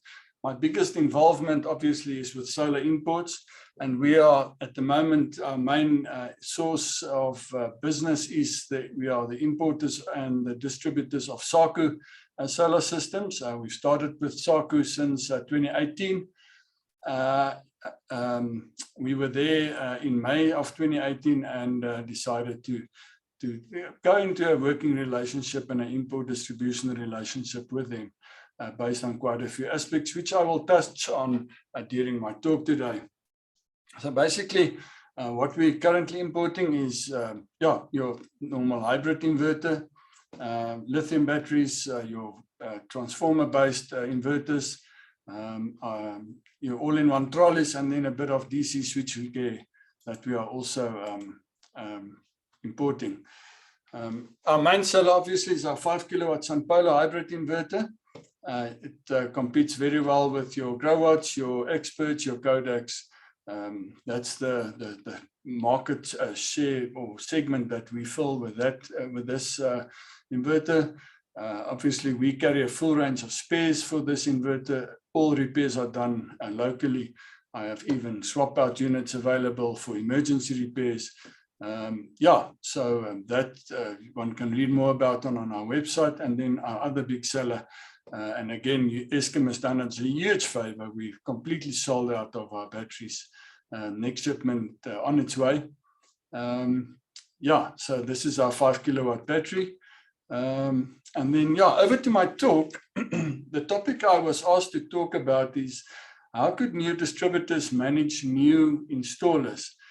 And, you know, if I just think back at what Nigel and Fred just said, it's not a management situation. It's absolutely a relationship that's built between distributors and installers. And during my talk, I would like to look at just the difference between when we refer to a customer versus a client. your role as a distributor or an installer for that matter, people versus process, or process versus people, and then product versus service, and then also how is priced and value determined. Just a short slide on that, and then just tying on to what Nigel said about just offering labor only as your source of income, or focusing on that in your business. I'm just going to show you the real cost of when you say, I will replace this faulty unit. Quite a squarey exercise. So that's more or less where I'll be touching on. And yeah, going straight into, we obviously have our manufacturer, and we as Solar Imports decided to choose SAKU as our manufacturer that we want to, whose product we want to distribute and sell in South Africa. And that process in itself will come out why we decided, because I think what I want to apply to an installer is also what I expect from my manufacturer to offer me, and that will give me the confidence to sell this manufacturer's products. And then obviously the next aspect into the supply chain is the installer, but obviously your end user as the next item in the supply chain. Just a quick question in the chat box. Just want to see of the attendants that's still left, how many are distributors and how many are installers, as we are. Just quickly a few. I just want to see more or less what breakdown we have. Okay, I've got installer. Thanks, Eddie. John, no, installers. KK Serem, installer. Grant, mostly installers. Fantastic. Duan, I see one says he wants to distribute. Thank you. Oh, it's going quickly. Most of you installers, fantastic. There's a distributor, Pierre Swanepoel. Thank you. I see you're in distributor. So you'll echo what I have to say today. Great, guys. Thank you for that reaction. Really appreciate it. So I want to start off by just mentioning Jay Abram. He's a consultant and a marketing strategist from United States. And you can Google it. He's got a talk on YouTube also called The Advanced Strategy of Preeminence. It's a half an hour YouTube, really worth watching. And this talk is about understanding who you are selling to. And then the second is what is your role, what your role is as the product or service provider in this case. So in this talk, Jay says, what is the definition of a customer? And he goes to Webster's dictionary and he says, it's a person who buys goods or services from a shop or a business. End of it. That's it. A person who buys goods or services from a shop or a business. Then he goes and says, what does Webster say? What is the definition of a client? And then we say, it's a person who is under the care, under the protection, the betterment, the well-being of another. And this is quite something significant. Nigel, in his own words, said, a customer is somebody who is going to be your client for 5 years. And it's quite, I don't think Nigel realized that he's actually referring to exactly the difference between what is a customer and a client. Preeminence, that means to be seen in your market as the most trusted advisor. So you are, as Jay says, the trusted, definitive, expert advisor. And this is, you are there to make a profound and sustaining difference in your clients' lives, and you know your stuff. So just out of this, it's important to now have the mindset as an installer and as a distributor to say, you are not my customer, you are my client. And again, Nigel mentioned it, treat your customer as a 5-year client, but he also said, somebody, I can't remember who said, 70% of your client is a once-off installation, 30% you will go back to them. And yeah, so they do become your client. So customer, just somebody who buys from me, client is somebody who's under your care. And then important to understand, and I'll touch more on this when we say, when we talk about it further, you are the trusted, definitive expert advisor. Right, in the chat box quickly, what is more important for you in a business, a process or people?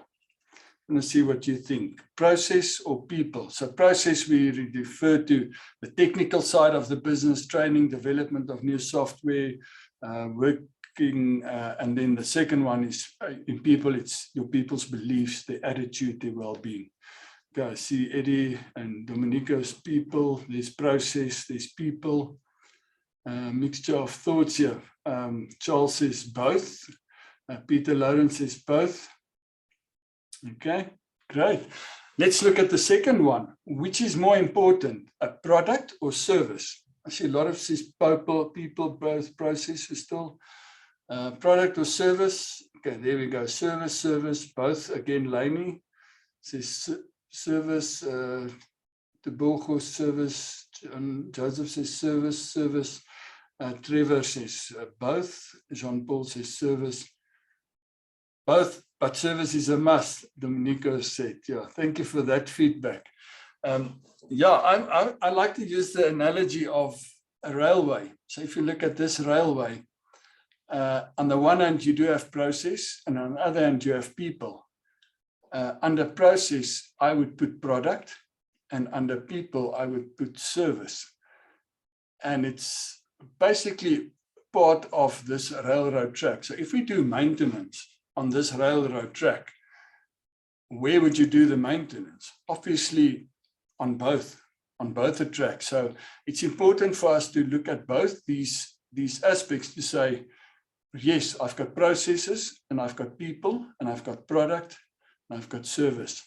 I agree to a certain extent, service is more important, especially with the topic at hand saying, I want to build a relationship with my installer. And that's what this talk is really about. So let's talk a bit from my heart and out of what I've experienced. It's very interesting that a lot of what Fred just said absolutely ties in with what I've prepared, so I'm going to go through it a bit quicker because it basically resonates and repeats what Fred referred to when he spoke about his relationship with mainly his distributors. So the first one is trust. Trust is obviously, I think, the most important aspect between a distributor and an installer, and then obviously between an installer and a end user. Client mindset to say, I'm taking care of you. You are under my care. You are under my well-being. Trust also refers to, I'm being your trusted expert advisor. And Fred also said this, you need to know what you are talking about. Making the client feel, did you hear me? Do you hear my needs? And will you be there when you say you are there? Is your yes your yes? Very important. Then another aspect that we often overlook is belief in your product. Now, we've seen a lot of it, especially in the pharmaceutical industry, where you have this specific medication that's being advertised, and they use this well-known bodybuilder, if it's a diet pill, or they use a well-known person to market this specific medication. And you know what? The consumer knows when somebody is just talking off script. The moment you have a person who's actually been through the process, who used this medication for X amount of time, who got healed from a condition because of this medication, the moment you use that person as your script reader in an advert, people buy into it. And not because they, Fred also said, people know when you are lying back while talking to them on a phone, even if they can't see you. People also know when you're selling them something that you actually not believe in yourself, that is a good product. So yes, believe in your product, I think is super, super important, because that confidence, whether you try to hide it or not, will come through. Training we spoke about, Fred also, so I'm just going to quickly run through that. It's about understanding the product, and when we distribute to an installer, it's important for us to know he understands how to install our product, and how to install it with confidence. Do not and when the customer asks a question. Then the next point is support. Do you as an installer get support from your distributor? On a Saturday afternoon, we've had a case where two inverters in parallel at a security company that's got armed reaction that needed to be on power 24/7 at a power surge due to the Eskom power that was worked on that came back, a huge power surge. That Saturday afternoon, they were up and running again. We're talking about that kind of a support, being there. Remember, it's a client, he's under your care. His well-being is first in your mind. Then obviously repairs, after-sales service, repairs, can you repair the product? And that's key. Then product, on the product side, the other side of the railroad track is value. And this is an interesting statement, is saying buying decisions are rarely about price. It's always about value. Buying decisions are rarely about price, but always about value. So what questions does the end user or the installer, for that matter, ask us as the distributor? Is they will say, what does it cost? Obviously, that's the first question. What is the quality? What features are included? Is it convenient? Is it reliable? Can you trust your expertise? Can they trust your expertise? There we're going back to that part is, you know what you're talking about when you're explaining this value item to me, and how is the product supported? And then what guarantee, what promise or ongoing relationship can they count on? If you have all these questions answered, then the customer can compute the value. And how do they compute the value? They say, what's the price? They plus all this: quality, features, convenience, reliability, expertise, support, and that gives them the value. And if you sell your product as a value item and make sure that these boxes, or most of them, are ticked. Again, going back to Nigel's talk, yes, we do compare a Saku San Paulo inverter as a lower end sort of item. But if you go and say, all right, compare this now to a Victron or a SunSync or a Day, which is the middle and the top products at the moment in my mind, how many of these boxes can I tick with my San Paulo compared to the niche market I'm servicing? And then I'm saying I'm selling my product with huge self-confidence. Just a quick calculation, the real cost of replacing a faulty item. Carl started with the danger of too low margins, and Nigel also said, once you've focused only on labor as your only system for source of income, just want to give you one small example of a situation. Let's say you have a product that's got a landed cost of 10,000 Rand, and your standard markup for a dealership or installer is 25% margin. So that gives you 2,500 Rand that will be added to that 10,000. 50% of your structure is going for sales commission and cost of sales. So when that unit is sold, you pay your rep and the system 1,250 Rand. So your actual cost per product then will be your sales, 50% of your sales commission that's left plus your landed cost, which gives you 11,250 Rand. So that means only 1,250 Rand per item that's sold will contribute as a gross profit towards company expenses, right? So now you exchange one item. So one item, you're sitting with a second-hand item that you can't sell again. You've used out of your stock a new item that's got a landed cost of 10,000 Rand. Plus, you've already paid the 1,250 Rand. So you divide that 11,250 divided by the 1,250, gives you 9 items that you need to, after that, sell to just cover the cost of that one item that you've just replaced. So let's say your return rate is 1%. So for every 100 items, you sell, you have one item that you have to replace. That means 9 items will be used to recover the cost of the replaced items, and 91 items will add to you towards your profit or contribute towards your profit. That says your real margin is 10.11% instead of the 25. That's just with one. The scary part is, let's go 5%. Now all of a sudden you still have 9, but for every 100 you sell, 5 comes back. Now all of a sudden you have 45 items that has to contribute towards your the replacement cost, and only 55 items will contribute towards your profit. So your real margin then goes down to 6.11%. Even more scary, 10% is your return rate.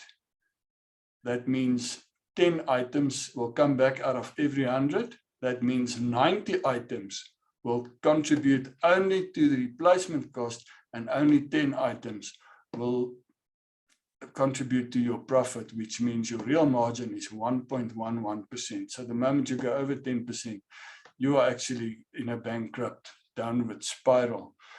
So in this case, we as Solar Imports obviously is immensely aware of what is our return rate and how can that, it must be far under 1%. Otherwise, it's not even viable to look at. And yeah, new installers, new distributors, this is our plan always. We're going to have a point A and we're going to drive to point B. And this is actually the reality, is to say, okay, we're going to have our ups and downs. We're going to have our problems. We're going to have to solve this issue. And that's part of life, part of what life gives us, and to overcome them. So that also makes this whole process super exciting. And then my last slide is whether it's the low, the middle, or the high income group. This is our primary intention as solar or PV suppliers and installers, is to provide the light where there's darkness around us. And, in that house, there's a little girl that might look at her father and saying, "Oh, Dad, you are my hero. You made a plan, we've got lights, and we can carry on." And that's what makes this whole process absolutely worth it, being part of the supply chain. So that, Carl, is in short my talk. This is my contact details. If you want to send me an email and need more information on what we do, it's vessel@solarimports.co.za, or my number is also there, 0718979790. So yeah, that's me in a nutshell. And thank you.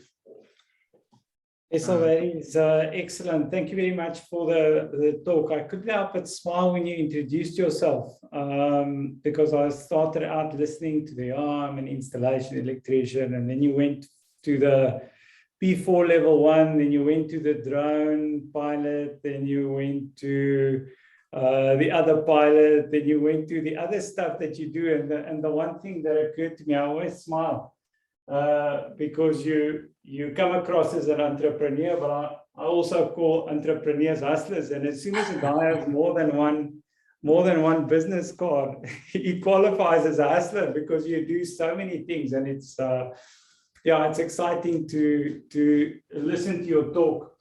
So thank you very much. It was fantastic.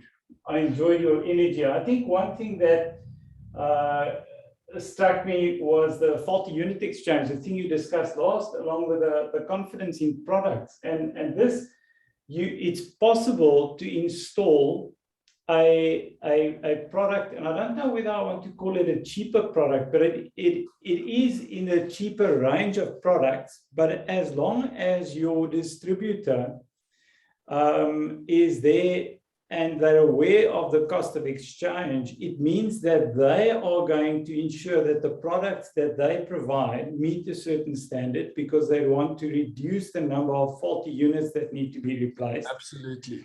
And if you can sell a more cost-effective solution to a customer with confidence, and you know that this has been taken care of in the back end, then you are almost certain of having a successful installation and a happy client. Absolutely. If I can use your own words, so that has been great, Wessel. Thank you very much. I don't know whether there are any other questions or any last comments from your side. I did notice that I don't know, Matzingera, I'm going to allow you. You've got your hand up. You can unmute. I've activated your microphone. Sorry, man. I don't know what happened with my system. I didn't raise my hand actually. I'm just noticing that my hand was up now. I've been moving around. Sorry about that. That's fine. It's 100%. Thank you very much. I'm going to lower your hand. Oh, thank you. Okay, excellent. Wessel, yeah, I lowered his hand and then he raised it again. I'm going to, yeah, there you've taken it off. Thank you very much. Wessel, I think that brings us to the end of our presentation. Thank you very much. If there aren't any more questions, I noticed that there were 2 questions, one from Lincoln, but I don't think Lincoln, it might have been one of the previous presenters, where Lincoln says the 12-volt battery that's put in, that is put in the alarm system or other system that requires batteries, are these batteries releasing hydrogen gas? Should one be concerned? So Lincoln, yeah, Trevor raised a whole lot of controversial topics, and batteries is one of them. So first of all, Trevor is not in control of the standards. The standard says 0 to 1,500 volts DC and 0 to 1,000 volts AC. So there is a component of that I understand is not considered to be 220 volts. In fact, you've got super extra, what do they call it? Super extra low voltage, SELV circuits. ELV type systems, it's extra low voltage systems, and you get 2 types, safety and protective. Okay. Salve and PELV. So Anthony, while you're on, how does that fit into the COC? Salve and PELV systems are typically related to lighting, all of that type of stuff, where you have voltage so low that it typically doesn't cause breakover. So it's got a limitation on that physical voltage, and then it's got methods in which that has to be installed. For example, if I've got a 400 VA transformer stepping 230 down to 24 volts for lights or 12 volts for lights, the whole protection around that would be, how do I protect the 12 volt? Yes. Because now I'm protecting the 220 volt. How do I protect the extra low voltage? Or does it need protection? So would I need to earth it? Would I need to leave it unearthed? That's where the safety and the protective comes in, as well as the protective devices used for that. They still form part of the installation, but to a lesser degree, you focus on their safety. You focus on different aspects of their safety. With regards to the batteries and stuff specifically, you must be very careful in classifying everything as hazardous. Yes. A hazardous location has a very specific definition for a hazardous environment. So hazardous environments, you can have a release rate of hydrogen from that alarm battery, but because it's installed in a void of a ceiling, it would potentially not be hazardous. But that can be up to, there's a calculation in SANS 10108 that does an example of it. But typically your worst offenders in this situation is your lead acid type batteries, your wet cells. Yeah. And they are your typical worst offenders in this. That's why with PV everything, they try and stick away from that. But Trevor is 100% correct in that it does pose an additional risk we have to be aware of. And look into it, investigate with your supplier, manufacturer, etc. Same thing with your low voltages. Just because it's low voltage doesn't mean it's dead. It's not deadly. I mean, we see countless times. I know you even do a demonstration of it yourself. I've seen you do it. where you take low voltage DC panels and you pull an arc. Yeah, Now that correct. arc creates fire. Yeah, And that's alternative risks other than electrical risks. yeah, So the yeah. low voltage factor, SANS is limited 0 to 1,000 volts. Only thing it doesn't get itself involved in is typically your 50 volts control circuit, because those are covered by other specifications. Yeah, that's great. Great feedback. Thanks, Anthony. I think that has kind of answered the question. Guys, unless there are any questions, I'd like to thank the ECA and the ECB for their participation in the event, as well as the other distributors, the guys from Magneto and Solar Imports. Vessel and Fred, thank you very much for your participation. Thanks to Trevor.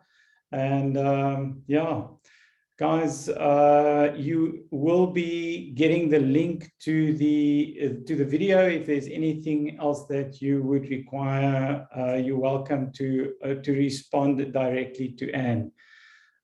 Thanks to all the presenters and everyone attending. It was a great event to be part of. Thanks, guys.